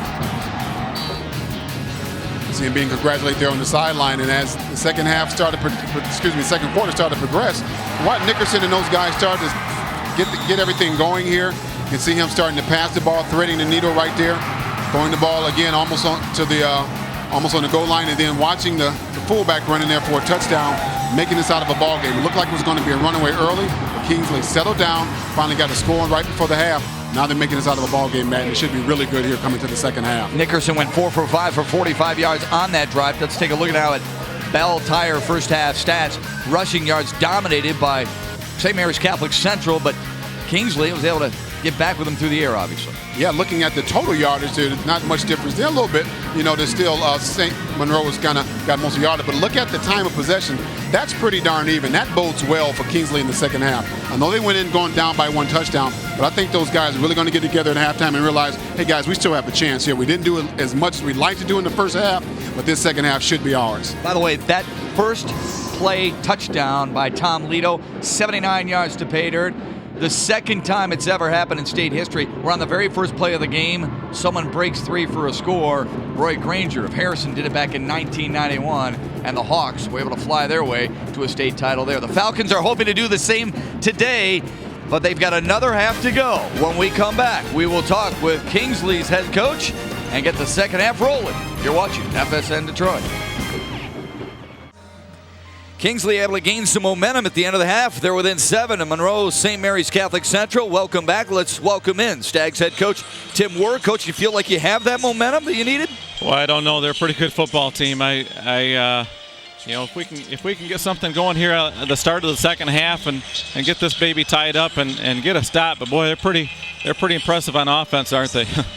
Coach, you had some missed opportunities early in the first quarter. It looks like you guys kind of settled down right before halftime. You think you pretty much can keep that momentum going here in the third quarter? Well, like I said, I hope so. You're right. We missed a pass here in that first quarter that could have been a real big play, and we're just not executing on special teams. As you can see, they've got some scary kids that we just got to try and keep them under control. What was the adjustment you made in that first half, do you think, to kind of bottle up their running backs, number 1 and number 2? Will you continue to go through the air with Caleb Nickerson's groove? Well, I think we have to. Their linebackers are so good. We gave them some sucker reads and some things like that, and they were still making great football plays. So we've got to continue to put the ball in Caleb's hands, and we're doing some good things. We've got a few other things that we're going to go to on top of what we've given them, and we'll see what happens. Tim Werr, thanks for taking time. Good luck in the second half. Thank you very much. Have a good day. All right, Tim Werr, whose club really found their groove standing week 8. He challenged his kids during that week. They won that ball game, okay? But he wasn't satisfied. He told his guys, you got to get better mentally. You have to be more disciplined, and they responded. They practice a lot without the football so the kids don't lose focus on always looking for the football. Instead, they're sort of disciplined in their reads, and I thought in that second quarter they went back to what got them here in the first place. That's a sign of a good coach, that even though you win, there's still some things that we can do to get better. And if you look at that, how they're playing this half, coming up, those guys, they didn't play as well as they like to play in the first quarter. In the second quarter, they got a little bit better, and he knows that they're going to play a lot better here in the second half. Well, Caleb Nickerson had himself a pretty darn good first half. Now he'll take aim at Jack Giarmo's defense to start the third quarter. We will have the kickoff of the second half of the Division 6 state championship when we return on FSN Detroit in a moment. Kingsley with a shot as we get set to start this third quarter. Their club down 14-7 to Monroe St. Mary's Catholic Central, and Kingsley will get the football first, and they really played well with the football in that second quarter, hoping that they can carry it over here into the third. Welcome back to Ford Field, this beautiful facility. Stan, I know you've been to a lot of facilities in the NFL. I think this is as good, if not the best, the NFL has to offer. It's got to be one of the top 2 or 3, 5 facilities and venues in the league, because this is just absolute. There's not a bad seat in the house, and everything they've done about this is first class. Billy Coles will kick it off for Monroe Catholic Central, and he'll kick it deep to Joe McGrath and Dennis Soper. And this is McGrath, feeling his way close to the 20-yard line. We'll talk all we want about the running game for Monroe Catholic Central and Caleb Nickerson, but Nickerson had to have someone to throw it to, and it was Nick Padula, wasn't it? Padula caught the ball. He caught it well, caught it in his hands, and he caught it on the move as well as caught it standing still. You know, this guy has been the go-to guy in the passing attack for this. Although Nickerson kind of spread it out, when he really needed a first down, he went to Padula. Now, Padula had 4 of Caleb Nickerson's 8 completions, and he caught, so far, a game-high 54 yards. Longest was 17 for a first down, and he hopes to stay involved here as we get set to start the third. Out of the shotgun, Nickerson. And a little behind the back handoff to Sam Butler, but it was sniffed out right away. Sniffed out right away by the coach's son, who is going to be there on most of the plays. You look at him, he kind of looks at everything that's going on the field. Again, being a coach on the field is kind of an understatement. He's the coach's son, but you know, Germano's right there, and he saw the what they call the old Statue of Liberty play. You know, the underhand handoff to the back, and he's right there to stop it for a 1-yard gain. Keep this in mind, Giarmo just a junior, so the stud on defense will be back for his dad in another year. Nickerson with a play action. Throws a dart, and who else? Padula for a first down. Wow, those two hooking up big time here tonight. If I'm part of this Kingsley ball club, I'm feeling pretty good about our opportunity of getting back in this game very quickly, because these guys have been playing pitch and catch throughout the whole game, and this has been working for them. And if you're able to do this, you're going to be able to stay in this ball game. I don't think that even though they're having success running the ball, and I'm talking about Monroe, that they're going to be able to blow Kingsley out if Kingsley can still play run and catch like that. Padula with 5 catches. That's 1/5 of the total he had all year long. Nickerson for the home run ball. But Padula couldn't catch up to it. Pretty well covered, though, on the outside, courtesy of number 20, Billy Coles. They've been very, very good about their play selection. They'll get a first down as opposed to just running the ball. What those guys are going to do is say, okay, we got a first down passing that play. Instead of running the ball, he runs a good route. He fakes the post and comes back to the up route or the fade. Just a little bit overthrown over the outstretched arm to let him know that on any given down, we'll go for the home run. Second down and 10 for Kingsley. Nickerson buying time, and he'll throw it away. It's 3 consecutive pass plays. Again, trying to keep the defense off balance, not showing exactly what they're going to do, no matter what the down and distance is on any part of this football field. So a third down and long now for Kingsley. Teams converting just 37% of their third downs against this Monroe St. Mary's Catholic Central club. Nickerson, good percentage, and over 100 yards already. Trips to his left, and an inside fake. All kinds of time. Wants to go deep. Padula's down there, and it's picked off. Billy Coles, who led this club with 5 picks during the season, has number 6 on the year. Yeah, Nickerson, you can see he's pretty down on himself. He wish he could have that back. I think what he's got to recognize is that actually Padula came open early, and he's actually open right now looking at his gate, looking at the defensive back gate, because as the ball goes downfield, he starts to stretch away from him, but the ball was not thrown as far as he was, hence the interception. Well, if you want to look at the glass half full, maybe that's as good as a punt right there. Yeah, absolutely. It's a good pass downfield, just a little bit underthrown.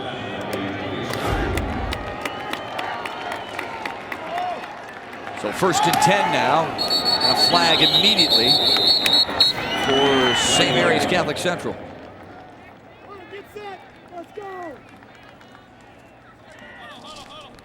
Part of the snap, false start, offense 5 yards, remains first down. And left there's an interior lineman on the defense that gets in the neutral zone. Before the ball to snap, typically the penalty is going to be on the offense. Third penalty of the night for the Falcons. Josh Bicey is the quarterback. He took over for Chris Fanthel this season. There's the handoff to Lito. Lito broke a couple of tackles and muscled his way past the 25. Drew Wise came in and made the tackle.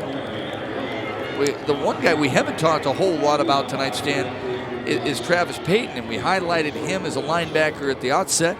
But he's been clamped up by that big offensive line pretty well. Yeah, they've been getting on him and sustaining blocks on him. He's not been on a lot of tackles. It's been the rest of the defenders for Kingsley, as well as being led by Drew Wise. It's a good look at Payton, who is second on the team in tackles this year. Second down and about 12. The handoff to Robinson. Not much doing there. We talked about the ability to limit some of the good linebackers for Kingsley. A lot of it because of Ken Hall, who's a 3-year starter, all Metro West selection. And number 73, the right tackle, Michael Rapp, who was an all-stater in Class C this year. Yeah, this Monroe defense knows that, the Monroe offense, what they do know is that, we got to run this football because we got here running. It kind of plays into the hands of Kingsley. It's about execution. Although we started 1st and 15, now 3rd and 10, they're pretty much going to run the ball, so you just got to make sure you stop them. 44% on third downs this year. Lito weaving his way, got the corner, look out, first down! So dangerous up that sideline, which is where he's bursted for a couple of TDs tonight. Yeah, he initially started wide, but he dipped it inside. He set the block up really, really well, Matt.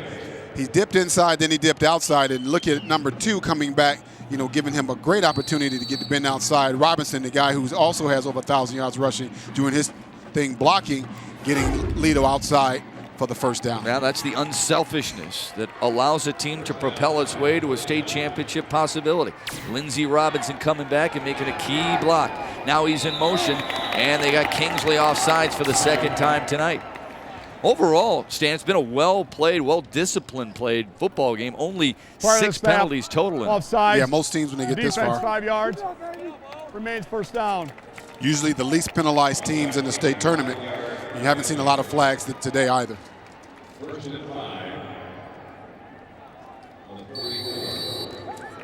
So it'll be a 1st and 5 play now for the Falcons, who average 406 yards per game on the ground. First half, they had 162 yards. Inside handoff. Neil Howie with a first down. Past the 45-yard line. Looking at some of the versatility that they have in their backfield. Typically the ball is going to go to Thomas. But that time it went to Howie. Crossing across the formation, getting the first down up there. Look at, Lito and Robinson being the 2 main ball carriers, but they also have a couple other backs who can run the ball very well. The fullback, Howie showed you on that one. Good drive right now by the Falcons. This is Lito. No, check that. It's Howie again. Second straight carry for the 6'2", 190-pound senior, who rushed for 500 yards during the year, 10 scores, and averaged almost 9 yards per touch. That's a heck of an average per carry. Will let you know that he's a pretty good back in his own right. There's a wing T backfield. As you can see, the fake right there, he's got his arm crossed, and you can see Lito come here with his arms crossed, and nobody really knows who has the ball. Here's a pitch to Robinson. Nice shoulder shake, but he can't get away. Nice play by Jack Richards. The guy who scored the touchdown for Kingsley right before the halftime makes a big play right there on defense and throws Robinson for a loss. Richards playing outside linebacker down here, making sure that what all outside linebackers should do is keep containment and don't let anybody get wider than you.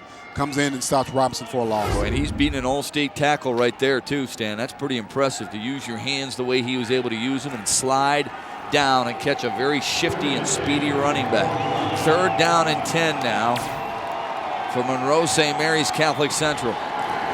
Robinson, left side, high hurtling his way, but he couldn't get to the 35, which was his destination for a 1st down. Drew Wise with another solid tackle. You hear Wise and Richards' name an awful lot on this defense. This is typical Monroe offense. You know, just using the clock, just kind of wearing it down. They got the broken tee that time. They have Robinson on the wing that time. Comes up with a crossbuck action. Gets it up there for a gain, but now they're going to go ahead and punt the football. Lido will punt for the 2nd time tonight. Back deep, Joe McGrath and A.J. Lawhead. Lawhead from his own 10. Oh, and he's smothered at the 12-yard line. So each team has had the football once in this 3rd quarter. Neither one able to put points on the board. Like at the half, we remain with 6:42 to go in the 3rd, 14-7.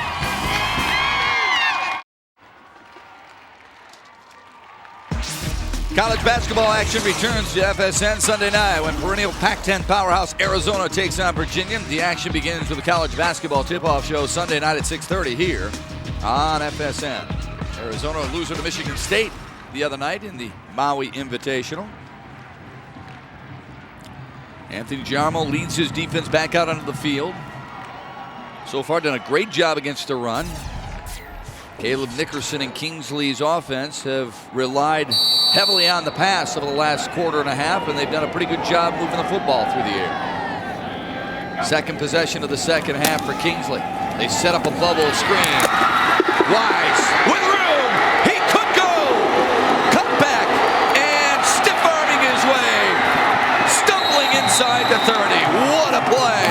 Pete Byron prevented the touchdown. But it's Drew Wise with a big gainer again through the air. Great catch, great run by Wise. You see him going out. He's playing wide receiver, so it's a wide receiver screen. And he catches the ball and he starts upfield. He's got great blocking by his teammates, but he does a lot of this on his own, cutting back on the grain, looking back and getting that extra block downfield. This is when you have this kind of offense can run those kind of plays. This will always keep you in the ball game. Nice block by Nick Padula, who leads this game in receiving catches and receiving yards. Nickerson with a keep, and he's swallowed up quickly. Breaking in, making the tackle, Dan Caldwell, this 5'8", 175-pound senior. And we look at the Monroe offense, they've had ball control all game, and we had big plays here and there for Kingsley. You see right there, this is one of the plays that was trying to look like he was faking and didn't have the ball.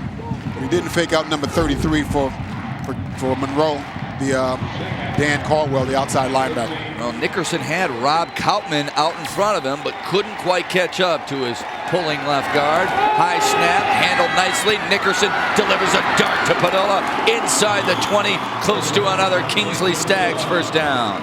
Just a simple pitch and catch. Padula's right there, catches the ball in his hand. Nickerson's favorite target. Just run a quick 6-7 yards downfield, just sit there, catches it, looks it in, tries to get upfield and get everything he can. No, he's a reliable target. Catches the ball extremely well. Yes, he does. Pretty interesting situation here for Kingsley. It's 3rd and 1, and with their multiple offense, it'll be interesting to see what type of play they run here. Wing T backfield. To the up man. Didn't get it. If you got a pretty reliable field goal kicker, I'll kick it. Other than that, I got to go for it. Yep. That ball nestled just inside the 20. Need to get to the 18.5-yard line. I think you want to put Nickerson on a run-pass option. Yeah, a rollout? Yeah.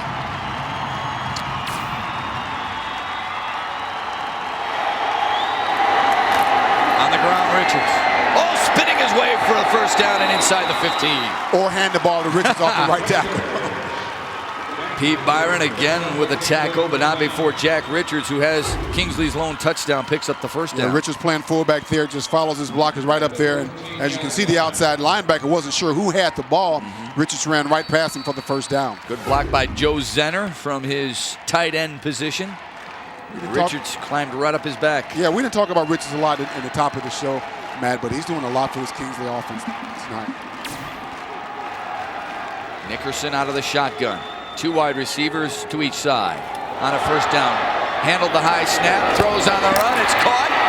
And close to the 5-yard line. Another pitch and catch. Courtesy of Caleb Nickerson. This time able to hook up with another wide receiver, Josh Rugarello, the backup tight end.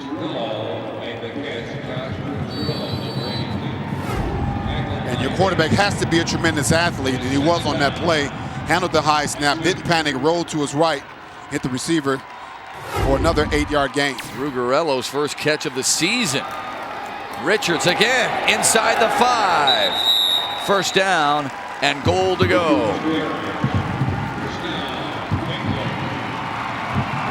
There's that man Richards being very productive for his offense. So Wise got the headlines coming in. And he's been great, especially on the defensive side of the ball. But Jack Richards has given them a change of pace. And what more can you say about the way Caleb Nickerson has handled this offense? First and goal to go from the 4. Nickerson still has it. Oh, sliming in was Dan Caldwell. Second time that he's been able to stymie Nickerson on a rollout. Be a cat and mouse game here. You can see Nickerson faking the hand and coming down on the option. Faking it, but not able to turn it upfield to get into the score. It's second and goal. This is 4-down territory for Kingsley. Fast-moving game, and it stands just 2:40 to go in the 3rd. Nickerson again under center. Still has it. Throws for the corner. Touchdown, Richards! What a grab!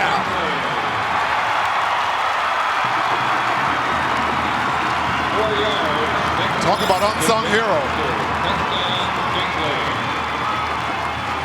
We talked about Perdula a lot in the way he catches the ball. This is an absolute fantastic catch. He catches it, and it looks like he may have not gotten in bounds, but I think as soon as he caught it, that left foot is in bounds. As soon as he catch it, right there. That's the touchdown right there. Boy, and that official is right there on the line, in perfect position to make the right call. Kyle Steed on for the extra point to tie it at 14. There it is. So the Stags, after being stung early on, down 14-zip, have used that man, Jack Richards, for a rushing touchdown. And then this one on the receiving end of Caleb Nickerson's 18th touchdown toss of the year. We're deadlocked at 14.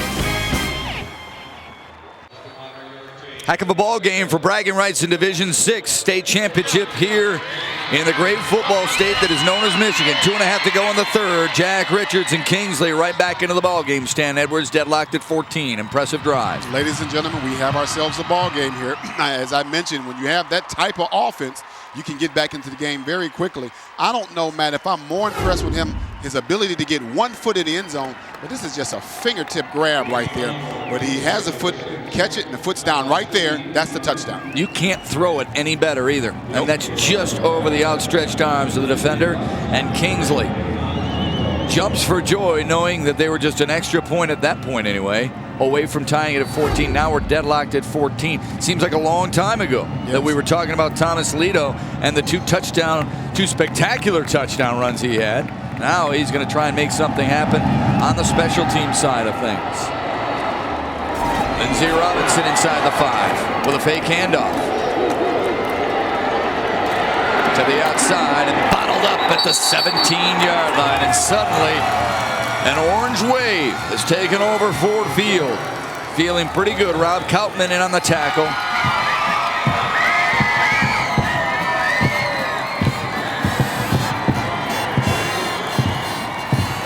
One of the things they try to do in high school is just to throw you off.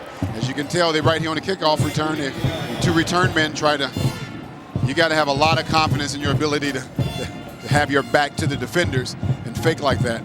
But you didn't fake out that Kingsley cover team on that play. So now a 1st and 10 for Josh Bicey and the Falcons. A handoff.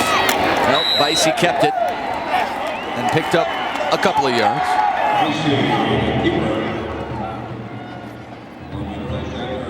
Now this Monroe offense is staying with his game plan. Very methodical, running the ball, running the ball, running the ball. It will be interesting to see if they stay with this game plan. If in fact they turn the ball over and don't score, give the ball back to Kingsley, and Kingsley goes up. Because his clock is moving very fast. It's almost the end of the 3rd quarter. 2nd down and 8 now for the Falcons. Robinson.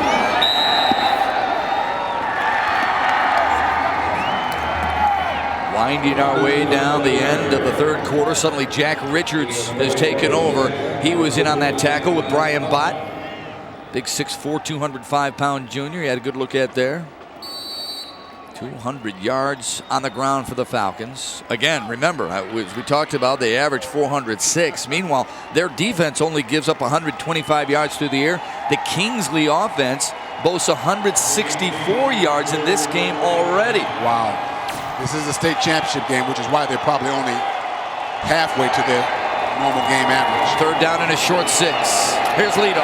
Got the corner. And the 1st down.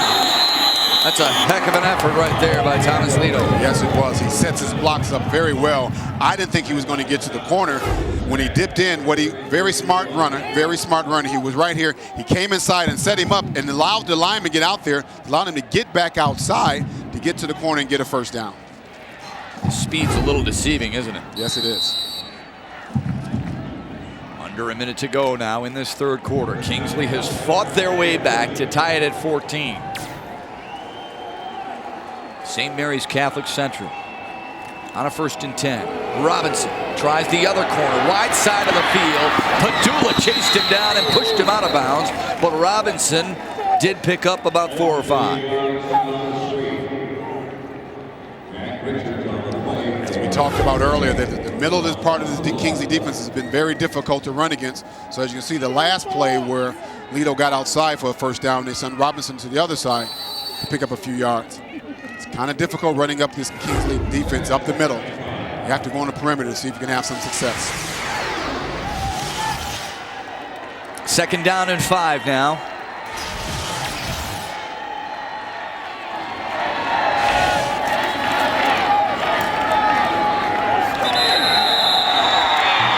There's just nothing between the guards, is there? Richards and Wise made sure that there was no room to run. Get this defense getting good penetration in the backfield. Handing the ball off to their fullback, and a host of Kingsley tacklers stopped before loss. First carry of the night for Jake LaPlante, but planting one on him there was Jack Richards. Final play of the 3rd quarter. Coming up right here on a 3rd down and 5.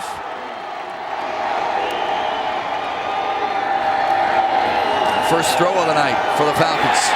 Nope, it's a designed quarterback run, and he couldn't get back to the line of scrimmage. 3 quarters in the books. The first quarter and a half dominated by Josh Bicey and Monroe St. Mary's Catholic Central. Since that time, it has been all Kingsley. We are tied at 14. The exciting 4th quarter from Ford Field comes your way when we return. Stay with us.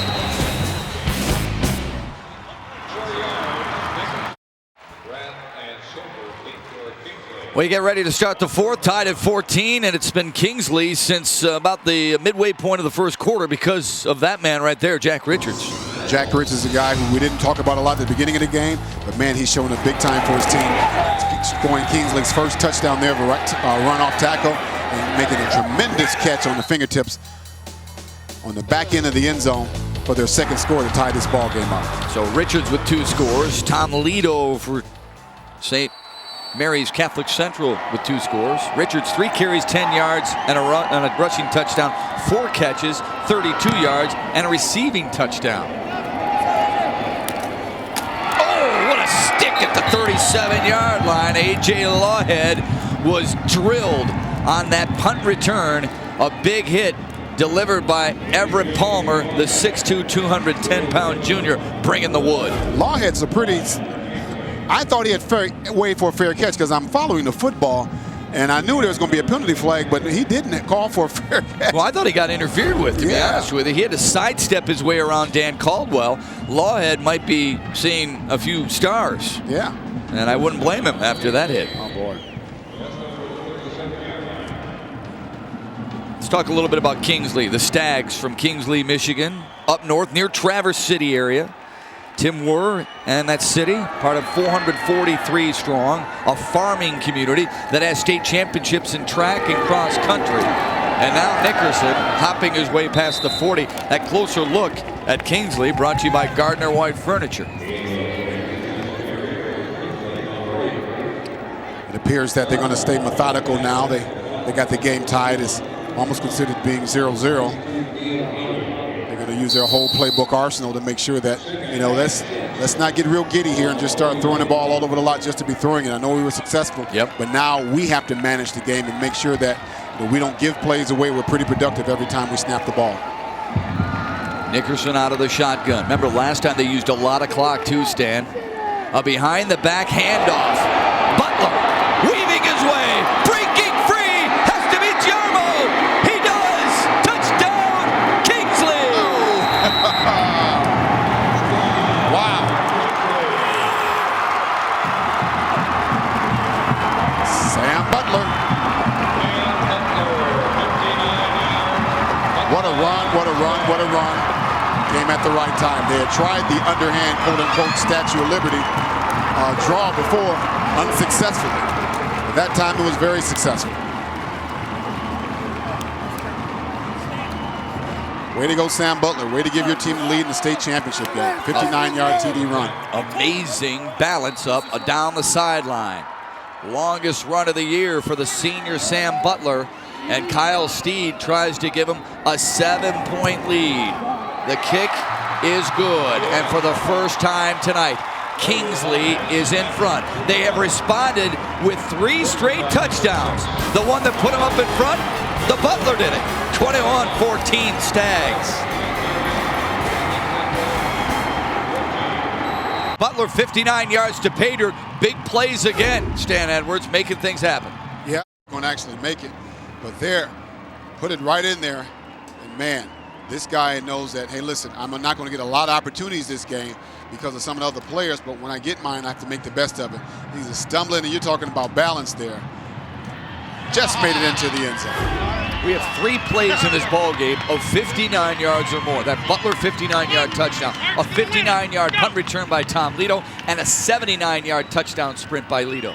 Other than the other touchdown to Jack Richards and the other touchdown run by him, there's a lot of long scores this game, and we still have a quarter left. I'll look for some more big runs before this ball game's over. 11 minutes to go. Kingsley trying to hold on. Their defense really, I think, since that first quarter, Stan, has been the difference in this ball game. They've really shut down the Falcons. Now Robinson on the run to the 20. And then cuddled at the 30. Matt, we talked about this before. The Monroe offense has always been the offense that was going to run the ball, run the ball, run the ball. But when you get behind, it becomes an offense that kind of hampers you a little bit. If you can be successful running the ball, that's good. Looking at 110 yards rushing in the first quarter and only 90 yards since. So it'll be interesting to see if they continue to run the ball. I believe if they're still having some success on the ground, they'll stick with it. But if you're not getting any first downs and moving the chain, you got to do something different, which means pass. Well, this is what you wonder about an offense like this, and you asked Coach Jack Jarmo about this at halftime. You get behind, do you have the ability to catch up throwing the football since Josh Bicey's only attempted 22 passes this year? The handoff, Lito up the middle, and maybe 1 or 2. The difference there, though, and Jarmo told us this in a pre-production meeting the other day. Listen, big plays can be made with this offense. Just because it's not through the air doesn't mean that we don't have big play capability. You get to that second and third level, you could be gone. That's big play capability. Absolutely. They showed it on the very first play from scrimmage to start this ball game up. Right. Sometime later on in the game, that becomes difficult to pull those kind of plays off. Second down and 8 now for Monroe St. Mary's Catholic Central. Winners of the Huron League at 7-0.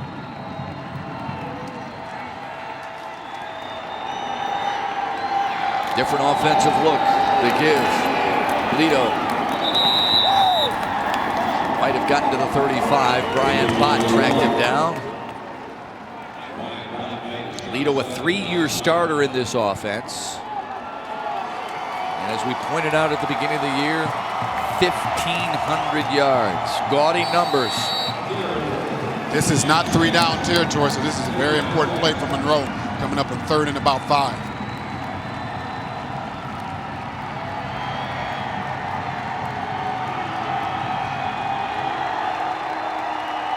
Full house behind Bison. Robinson. Down he goes. The man we've been talking about lately, Jack Richards, was able to break free and make the big tackle. This Kingsley defense has answered the challenge. Look at Richards fighting off the block, as well as Wise and a lot of other guys in there on the ball carrier. They're going to go ahead and punt the football. They're going to give the ball back. Again, when you don't pass the ball when you're behind, the games become shorter and shorter. You don't have a lot of time with 9 minutes left. So 3 plays, they gain just 1 yard because of that tackle for loss. And the Stags, low snap. Lito did a good job just to get it away. That snap has been pretty short most of the game. And this takes a Monroe St. Mary's Catholic Central bounce inside the 35. Darn good job by Tom Lito. He can run it, he can catch it, and he can punt it too. Yes, he can. Every time the person is going to handle your ball, you want to make sure they're a good athlete. They're used to playing baseball, basketball, and some of these sports where they have good hand-eye coordination. Lito showed there why he's a good punter as well as a good running back. Trying to fire the troops up on the sideline saying, guys, let's go. This game's not over with. We still have a championship to win here. Plenty of time, 8:43 to go in the 4th. Hey, last year over 12,000 men and women answered the call to make the calls by becoming high school game officials. To you, we say thanks for being involved in educational athletics. And while many have answered the call, many more are always needed. If you would like to become a registered official, visit the MHSAA website at mhsaa.com.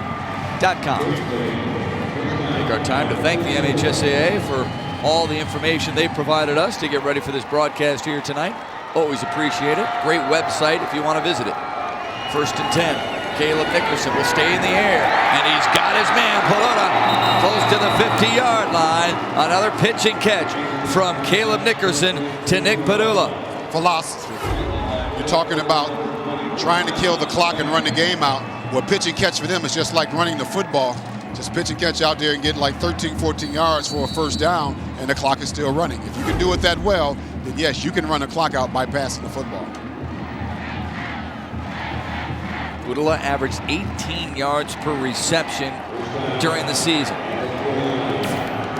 He may not have that average, but he's made some big catches. He's caught everything that's come his way tonight. Ramming his way up the middle, Sam Butler, who on the previous possession had scored that 59-yard touchdown. Everett Palmer made sure he didn't find the end zone that time. Total yards there. Well, I tell you what, you can talk about that first half. The big number that jumps at me, 49 for Monroe St. Mary's Catholic Central, right under the second half category. Great job by the Kingsley defense. And all they had to do was pretty much concentrate on stopping the run. That's exactly what they've done. 2nd down and 6 for the Stags, who lead by 7. There's a high snap away from Butler.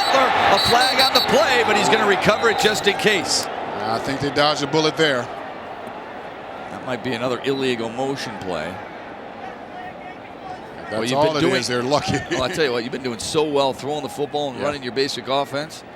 Trick plays at this time of the year leave you open to snap. question. Delay a game on the offense. 5 yards, the down remains second. Boy, they should consider themselves fortunate for that penalty. Yeah. You know what? He spent all this time preparing for this game. You never want to second guess the coach. I think when you're in this kind of play, you're having success running the ball and passing it. Man, that kind of play, I think they got lucky to get a penalty flag, because that kind of play could have put you back in the hole. Second down now. And 12. Richards turned it up. Hurdles his way past the 45 to the 44. Another flag on the play, though. And usually, Stan, that indicates holding. Holding on the play that's a slow developing play like a reverse is going to, you're asking your linemen and all your blockers to hold their blocks a little bit longer, and sometimes that's difficult to do, and you tend to reach out and grab a guy. Actually a block in the back, I believe. 7:21 to go in the fourth. What a ball game. St. Mary's Catholic Central scored the first 2 touchdowns of the contest. Kingsley has answered back with 3 in a row. Yeah. Don't want Kingsley to get too fancy here. You're doing a good job, possessing the ball. You got the lead. You want to run the clock out. Back on the offense. 10-yard penalty from the spot of foul. The down remains second. You've been running basic passes and basic running plays. You've been successful. You need to stay with that until they stop it.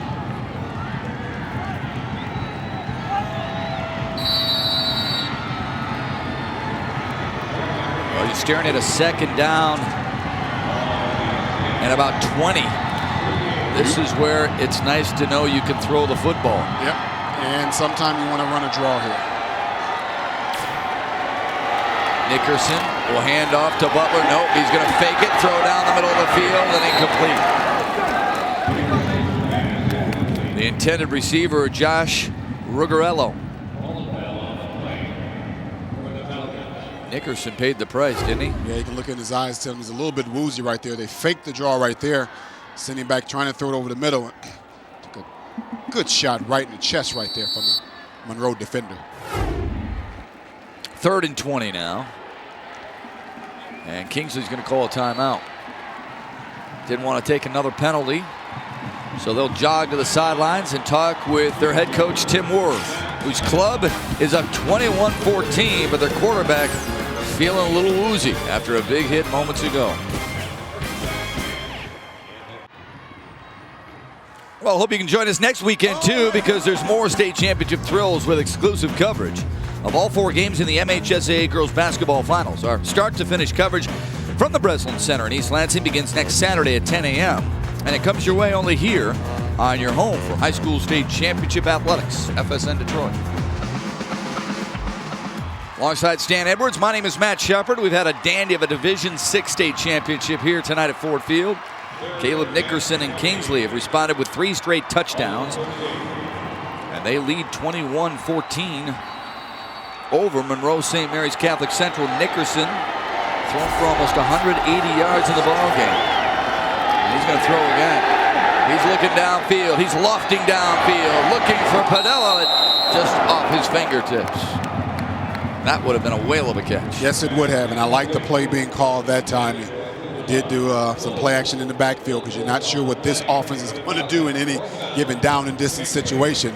And I think that was a simple fact of execution. He had him open just out with his fingertips, Padula. Now Padula's a guy who, if his hands get on that football, 9 chances out of 10 he's going to haul it in, eh? Yes, he is. Good pair of hands. Always catches the ball in his hands away from his body. Now an important punt here for Kyle Steed. Robinson and Lido back. Good kick. He's been punting great all night long. This is Lido with a big block. And to the outside. Putting the ball in his other hand. Down the sideline. Tom Lido. Could he make it 3? Oh, my! Wow. Just like that.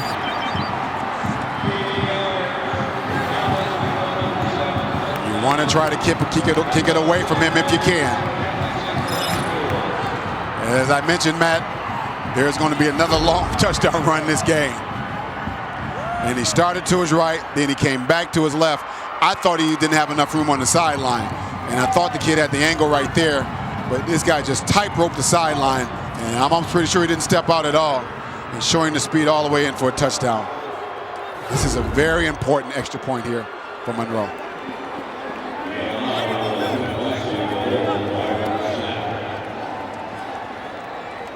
"79 yards. Second time he's gone 79 yards. The other was on a run. He's also collected a 59-yard punt return for a score. The extra point is up. The extra point is good. And just like that, the Falcons soar to a 21-all tie. How important is Tom Lito? How about 272 all-purpose yards? Let's take a look at what he's been able to do on the biggest stage in his career. There's his first run. This is the very first play from scrimmage of the game. Busts up the middle, breaks a lot of tackles, gets to the outside, and shows the tremendous speed he has that took him all the way to 1,500 yards rushing this season. Then he gets the first punt return going down that same sideline, again using his speed. He's just cruising in right there because no one's going to catch him. And on that punt return right there, takes it to the right, comes back to the left, and he switches the ball and then just runs down the sideline again. And this kid has tremendous speed, and he trusts his speed because he doesn't zigzag going down the line. And for his third touchdown of the day. And for a guy who's not a quarterback, pretty impressive, the all-purpose yards that Thomas Lito has put together. A couple of years ago, you and I both saw a kid by the name of Mark Catlin, who represented Lowell in the Division II state championship game against Brother Rice. He had 259 yards rushing, 152 yards passing, but that's as a running quarterback, a guy who has the football in his hands all the time. Every play. What Lito's done is just as impressive here tonight. Just as impressive, and we have a little over 6 minutes left, and you know he's going to get the ball again. I could very well see him going over 300 yards all-purpose. See what kind of surprises we still have left in our Division VI state championship tank. You're talking about momentum change and how the emotions are running high and low. A squib kick fielded at the 15. McGrath right side, got a nice block and returned it out to the 34-yard line.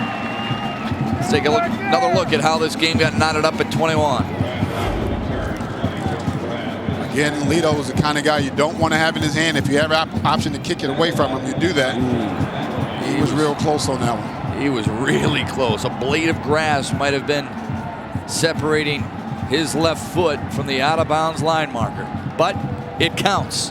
79, 79, 59. 3 big plays by Thomas Lito, and he single-handedly has put Monroe St. Mary's Catholic Central back into this Division VI state championship hunt. Now Caleb Nickerson and Kingsley will go to work. 6:22 to go. Nickerson with plenty of time. Lofting for the corner. Got his man! Wow! Drew Wise will score! Just like that.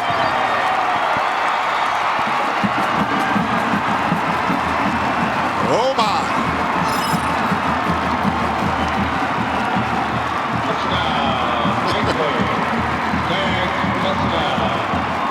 I don't know what to say, but I don't know if this was a setup. As Nickerson dropped back, he was looking at, he also had Padula to his left, and Padula was there short, but Nickerson Wise snuck behind the defense, made a great catch and sprinted into the end zone. I'm not sure how he got past everybody, but he did, and Nickerson found him for a touchdown. Kyle Steed's extra point is good. Drew Wise's 6th touchdown reception of the year. His 21st overall, and in a split second, in 67 yards, Drew Wise and Kingsley are back in front by 7. As Nickerson dropped back, he's looking at Padula, and then he goes up top to Wise, who had snuck behind everybody, looked the ball in and started sprinting toward the end zone. If you don't like the emotion of this game, just wait a minute, it'll change.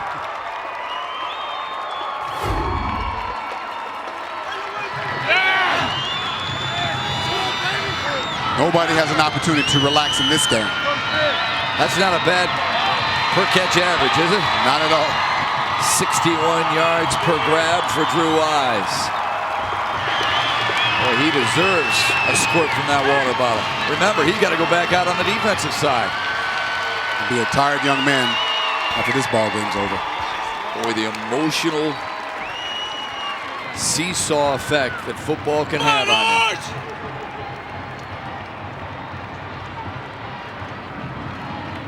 And Drew Wise is a guy that you had to highlight. Jack Richards, we've talked about. Nick Pudula is another guy who's been outstanding for Kingsley. But the guy who's pulled the trigger is right there. Caleb Nickerson, 244 yards of passing. Those are Division I college stats there. Well, you know what, Stan? That's over 100 yards more per game than what he averaged. Wow. Prior to this. I mean, he only averaged 135 yards per contest. And that's stepping up to the challenge when you're asked to throw well above your average in the championship game. Well, when a defense takes one thing away from your offense and you're forced to go to something you don't maybe do quite as well. Exactly. And to do it as well as they've done it.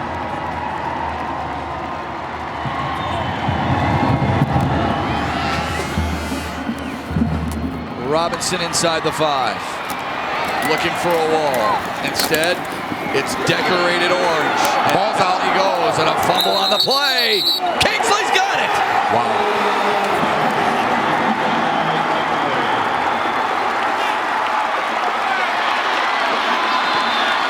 Robinson was trying to get some extra yards for his team, trying to get the best field position he could get. Had the ball out, and the Kingsley defenders were all over it. Brian Bott on the fumble recovery. Dennis Soper, we believe, knocked it loose. Looking at Robinson here, just trying to fight for extra yards. No, Bott knocked it loose. Yes, Bott knocked it loose and recovered the fumble as well. What a momentum changer that is, Stan. Again, if you don't like the emotion that you have, just wait a minute, it'll change. Like the weather in our great state. And now Kingsley with the best starting field possession for either club at the 27-yard line of Monroe St. Mary's Catholic Central. 6 minutes to go. Only 2 turnovers. This is particular areas where sometime after a turnover like that, there's a flag.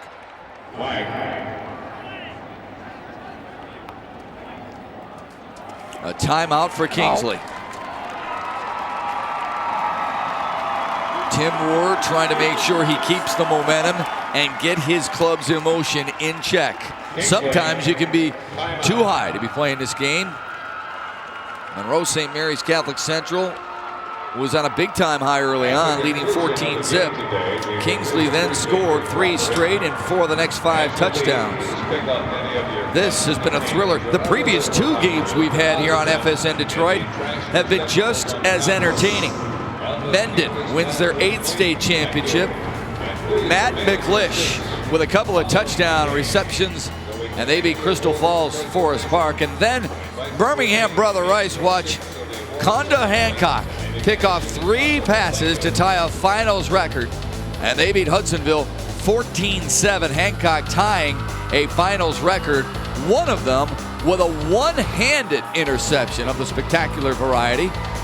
Rice winning their 6th state crown, Mendon with their 9th, and then Flint Powers Catholic Central, or Flint Powers Catholic, I should say, will tee it up in our next matchup, hoping for their first ever. 1st and 10 for Kingsley. No doubt hoping to milk some clock. The handoff, Wise, met immediately. Taken down by John Martin. I would think at this end of the field, although the momentum has shifted their way, they want to be very, very careful because it doesn't take but one play to come back. Want to manage the clock, try to use the clock a little bit, at least get in field goal range. 2nd down and 10. It's a fine line, isn't it, Stan? You're throwing the ball so well, but you're kind of fearful here because it could be picked off and an incompletion stops the clock. Yes, it does. Richards. Good run. Good pick He up. didn't gain a whole lot, but that was a pretty good run. That was a good run. Good pickup on 2nd down. Gives the offense a lot of options here on 3rd and about 4 or 5 coming up. It's a big 3rd down play, isn't it? It is a big 3rd down play, Matt. I'm interested to see, are they going to try to just manage it and kick a field goal, or are they going to try to get a first down, or are they going to try to catch him off guard and throw it in the end zone? Keep in mind, Monroe St. Mary's Catholic Central has all 3 of their allotted timeouts at their disposal.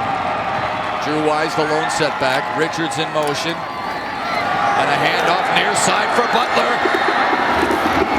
And a good open field one-on-one tackle made by Pete Byron. Boy, I know if Butler wish he could have that play back.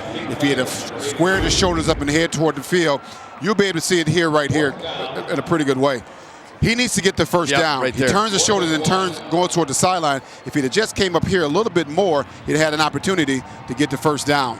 Puts his team in a 4th and 1, which is still 4-down territory, but they should have had the first down in that last play. They won't try a field goal. They've only made 3 field goals all season long. They'll use as much clock as possible, and they might even call their final timeout. That's exactly what Tim Moore will do.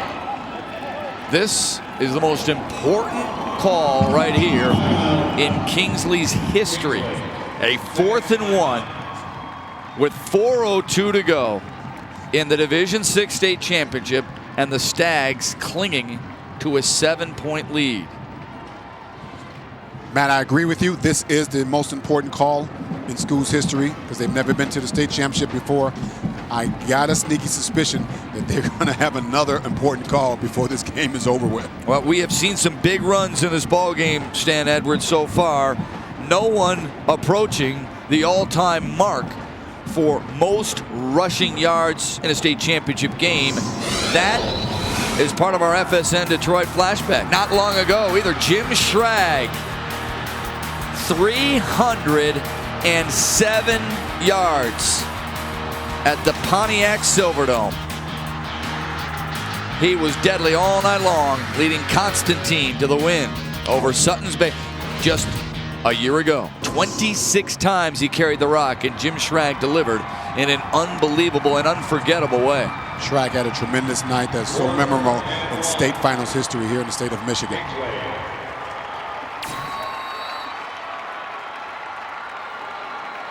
Fourth and 1. Richards. Got it. And a little bit more.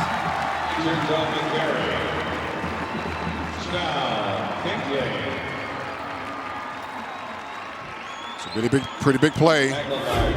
Jack Richards has not let his team down early. He comes back again, get a very important first down. Spinning, keeping his legs moving, getting the necessary yards for the first down. Pretty good block there. Paving the way for Jack Richards' first down run was Drew Wise. He had that 79-yard touchdown reception moments ago. First and 10 now, a fresh set of downs for Kingsley. Wise again. Oh, he's hammered, but he kept his feet about him and got inside the 10. Big blow delivered by Everett Palmer, but the second effort of Drew Wise snuck him inside the 10-yard line. Timeout. Monroe St. Mary's Catholic Central. Again, watching the crossbuck action, they're trying to manage this clock.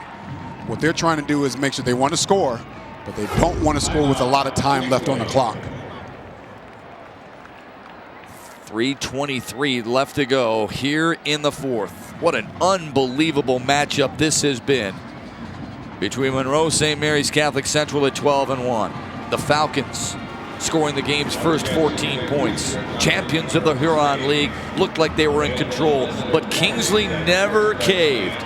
They responded with 3 of their own, and the Northwest Conference champions now lead it by 7, 28-21.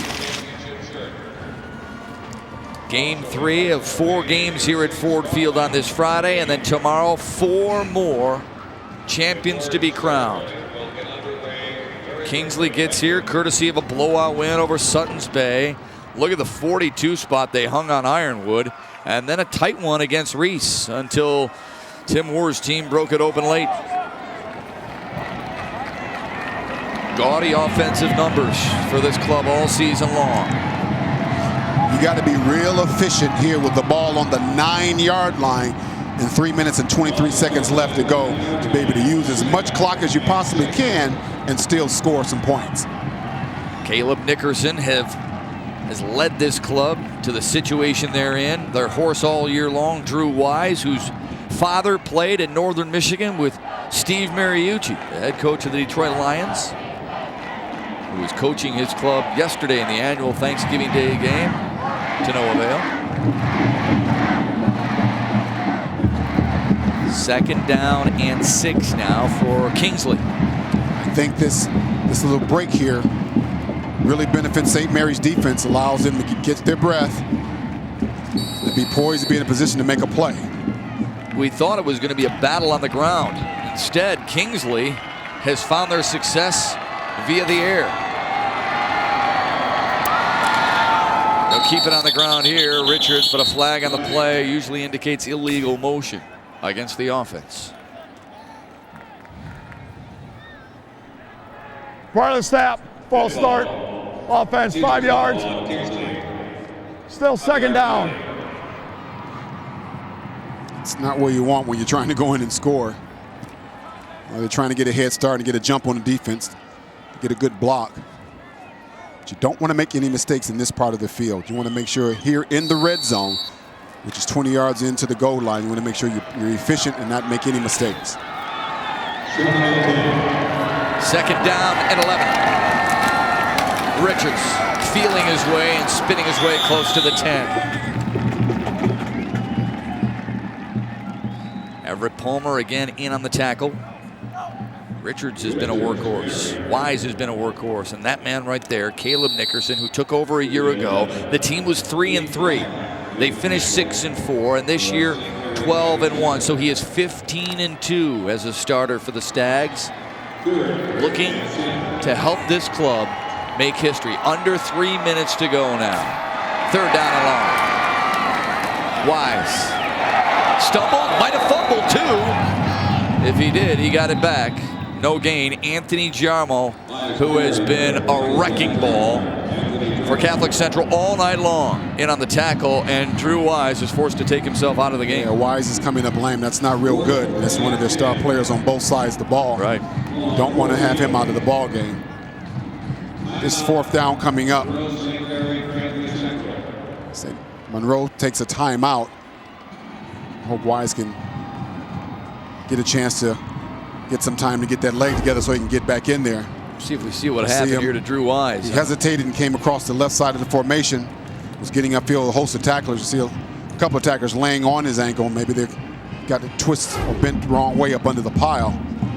I think if I'm Kingsley, I'm looking here on fourth down. I think I'm going to throw for the end zone. I'm coming up on fourth down because they're going to stop the clock to change possessions anyway. But I have to make sure that I score a touchdown because I'm not looking to win the game by a field goal, because when the ball goes back to Monroe, they can score a touchdown. So I need a touchdown, if nothing else, just to keep it even. Well, if you throw for the end zone, that would be another big play, and this game has been full of big plays all night long for both teams. Here's some of the key plays. Tom Lito, very first play of the game, 79 yards to pay dirt. Just the second time in state finals history it's happened on the very first play. Then he sprinted 59 yards on a punt return, and just like that, the Falcons led 14-zip. Caleb Nickerson answered to Jack Richards, the second of his 2 touchdowns on the night. And then this one was a stunner. Sam Butler up the sideline, another 59-yard scamper, another 79-yard sprint. And then yet we had another 79-yarder, courtesy of Kingsley, and it's 28-21. Kyle Steed on for the field goal. The kick is up. Oh, and it's right down the middle. Just the 4th time Kyle Steed has connected for 3 on the year, but it was a big one. It was huge. Now they're up by 2 scores. So looking at a touchdown and a field goal, so you can get a little breathing room here, but it'd be nice if this Kingsley can play some tough defense and keep Monroe out of the end zone. Matt, I'm not so sure that's going to happen. A 30-yard field goal now for Kingsley, allowing them to grab a 10-point edge. Now, on this kickoff, what do you do here? Do you kick it out of bounds on purpose so you don't let one of their big play guys, Lindsey Robinson or Tom Lito, burn you? and live with it? I think I kick it out of bounds on purpose, because even if you squib kick it, they can recover it and still pitch it back to Lito or Robinson, who those guys can take a distance at any time. I do everything I can to keep it out of Lito and Robinson's hands. Well, you look at the balance scoring throughout. Monroe St. Mary's Catholic Central had a lull there in the second and third. They need another quick score right here. 2:40 to go, and Falcons with just one timeout remaining.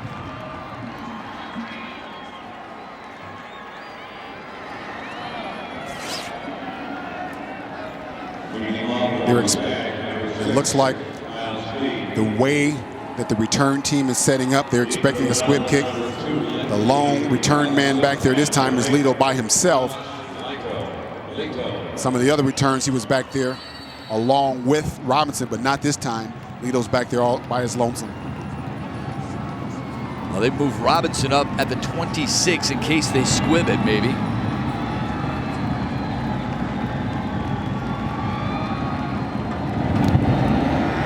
They will angle it, but Lito will get a chance at the 10.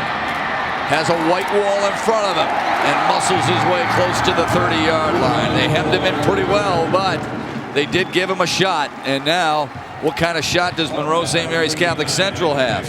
We talked about this in the open, Matt. When you're predominantly running football team, meaning you run the ball more than 90% of the time, and you fall behind with not a lot of time left. You know, running the ball keeps that clock moving. You know, looking at them, they only have one timeout left. They're going to be forced to pass, but that clock's going to run out.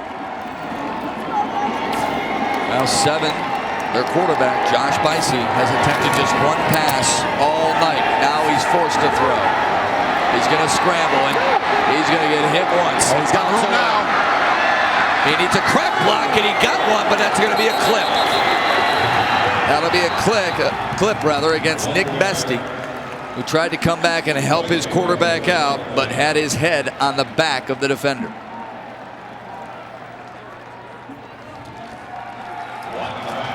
Had a little bit of room. Again, you look at Bicey, he's not used to passing, but he's put back there and he decides to take it upfield. During the run, he reverse illegal field. block in the back on the offense. 10 yards from the spot of the foul, the down remains He's first. coming right there. Just trying to help his quarterback out so he can get as much yards as he possibly can. Unfortunately, had his head on the wrong side of the defender, which caused the referee to throw a flag.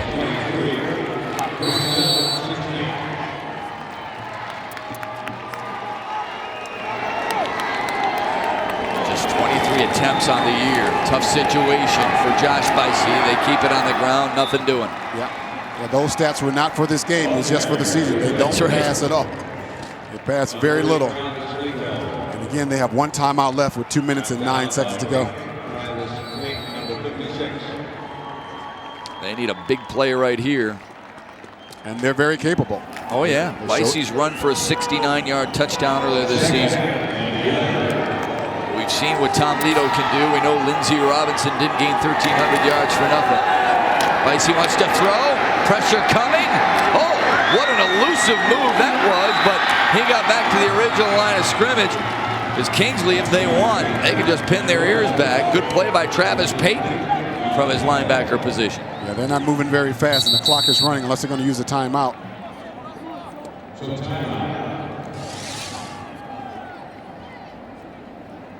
We've got an injured Kingsley player, Dennis Soper.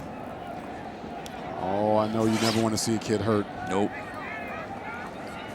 Particularly had to play a fine game up until this point.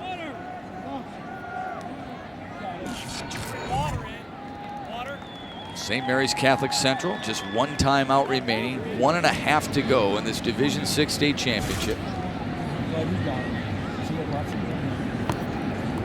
Of course, later on, it's Grand Rapids Catholic Central against Flint Powers Catholic. Here's the look at the replay and what might have happened here to Soper. You see that Soper right there on the ground? Oh, when he took a heel right to the jaw. Oh, twice. Yes, right there. You can see Bicey's heel as he was running. Soper was coming down, got hit right in the chin of the jaw, somewhere in the head area. dampens the mood for a little bit on the Kingsley sideline. Stay with us because after this one, the Pistons and Wizards come your way here on FSN Detroit. Matt, if you notice, and this happens a lot, particularly in Pee Wee League football, anytime there's an injury, all the players go to one knee to represent that there's someone down on the field. See, it's like that on both sidelines. And he's hurt pretty bad because now they're bringing the stretcher out there for him to kind of move him out. We don't know how bad he's hurt, but you always want to make sure you take precautions because you never know about these injuries. First play is swing right, switch pass. Second play is swing left. Tim Moore out there attending with some of his trainers to Dennis Soper. The mood somewhat qualmed a little bit in that Kingsley/Traverse City area because of the death of Tom Uli last week, the former great coach at Traverse City Central, where he won 3 state championships, including beating my alma mater back in 1978, but died at the age of 77. And well, Tim Moore was a guy who really admired that coach from afar, and I know that loss hit him and a lot of the coaches in that area very hard. So many coaches throughout this great state of Michigan. Yeah, you have someone like that who's legendary around here and has great relationships throughout the state. You lose someone like that, it's just a big blow to that area. And all these coaches, most of these coaches, particularly the ones that are coaching at their alma mater, have come through a program that's been strong in tradition and have a tremendous legacy there. Well, we've got a minute and a half left to go in this Division VI state championship game. A winner soon to be determined. Will it be Kingsley's first ever or the second ever from Monroe St. Mary's Catholic Central? The conclusion when we return on FSN Detroit in a moment. Kingsley leading by 10, a minute and a half away from their first ever state championship. Didn't look good early on, Stan Edwards, but they have really found a groove offensively and defensively. Yeah, Kingsley was wondering what happened to him because on the very first play of the game, you saw Lido just break off tackle to the left and sprint down the sideline, and he broke this game open wide early and then come back in the very next series to take a punt return, go down that same sideline for the second score. And at that point, you're starting to say, oh my God, looks like Monroe's going to have their way with this Kingsley team. But Kingsley kind of got it together and scored on a run-yard run by Jack Richards right there, and then came back later on in the second quarter and look at great, tremendous catch by Kingsley right there on the end of the end zone by Jack Richards again.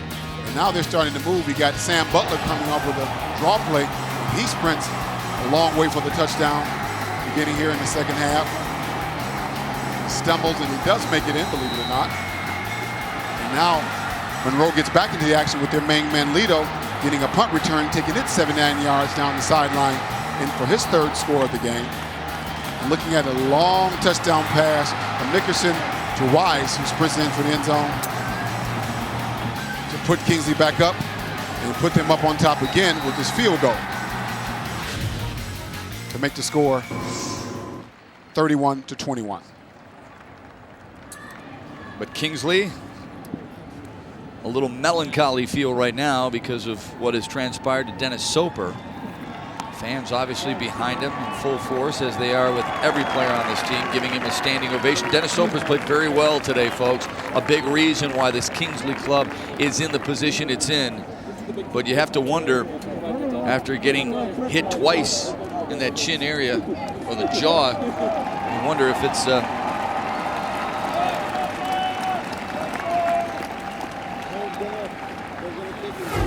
cautionary again. If you can, focus in on the back foot of the quarterback, Bryce, right here. And you can see it catch him right on the chin there. Wow, it's tough. Well, good to see that he appears to be all right. He's still conscious anyway.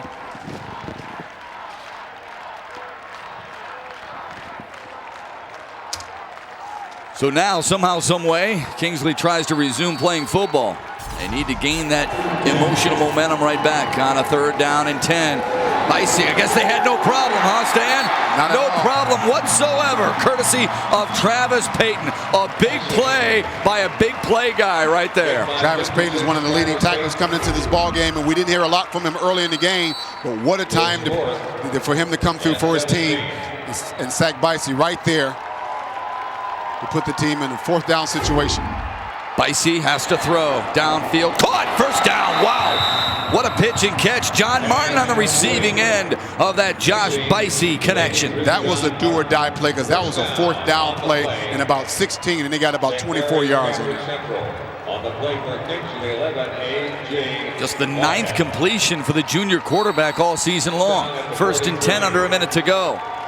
Again, they need 2 scores now. They're still down by 10. Yeah, that's why that field goal was so big. Bicey wants to throw again. More pressure coming by Payton. He delivers, and it's incomplete. Martin had it for a moment, but couldn't haul his 2nd straight reception in. The only good news about that play is it stops the clock.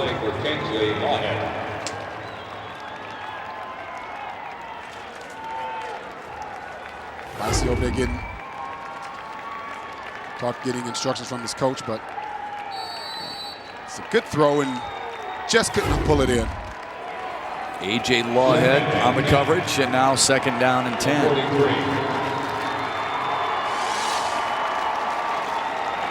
Tom Lito is split wide to the left of his quarterback. Lindsey Robinson, same to the right. Bicey needs to throw. Oh, he's hit as he delivers. He's belted, and that's a loose football. And it's scooped up and held on to by Joe Zenner, and that will wrap it up for Kingsley. You don't have instant replay, but I think a lot of people wonder if his arm was coming forward. I don't know. It was very, very close.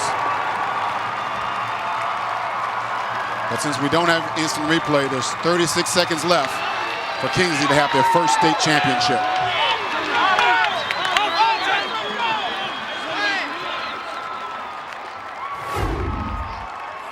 And you see the left hand Bicey starts to get a little penetration, rolls to his left, and as he comes out, never got a chance to get the ball off, got hit from the blind side in the back.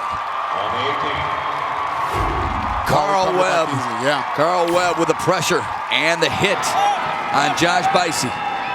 And now Kingsley can run just one more play. Nickerson takes a knee. Actually, St. Mary's Catholic Central does have a timeout left. I doubt they'll use it, though.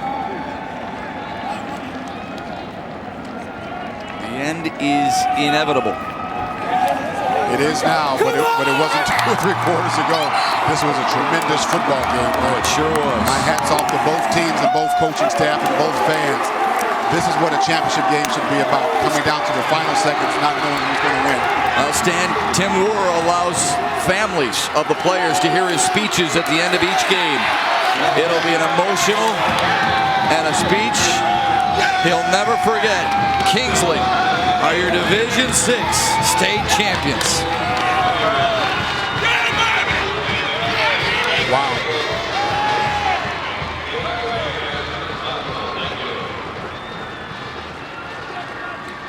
This is what it's all about. Working hard all year to get to this point. And again, I'll say it, I'll always feel this way. There are really no losers in this game. Now, this club felt like it was a special group when Coach Wurr overheard a group of seniors in the locker room setting up their calendar to run sandhills and run sprints. One of those guys just happened to be his senior signal caller, Caleb Nickerson. And obviously, all that hard work in the offseason paid off, didn't it? That's the only way you get here. You know that both these teams put all the time and work in, from film study to conditioning to lifting weights to meetings, trying to get the team ready where it needs to be to get to this point. You cannot get here without that type of work. Well, you saw a good shot of Tom Lito. Emotionally discouraged, but you know what, young man? You did everything you possibly could. He scored all 3 of Monroe St. Mary Catholic Central's touchdowns, 2 on punt returns, but it's Kingsley, the team that celebrates the most. They win it 31-21. We wrap it up from Ford Field when we return right after this.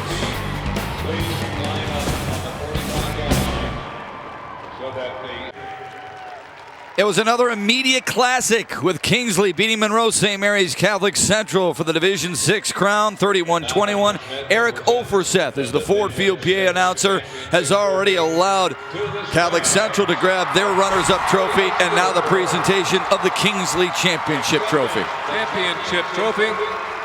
Coach Tim Wurr, congratulations. to the Stags of Kingsley High School, the 2005 Division VI football champions.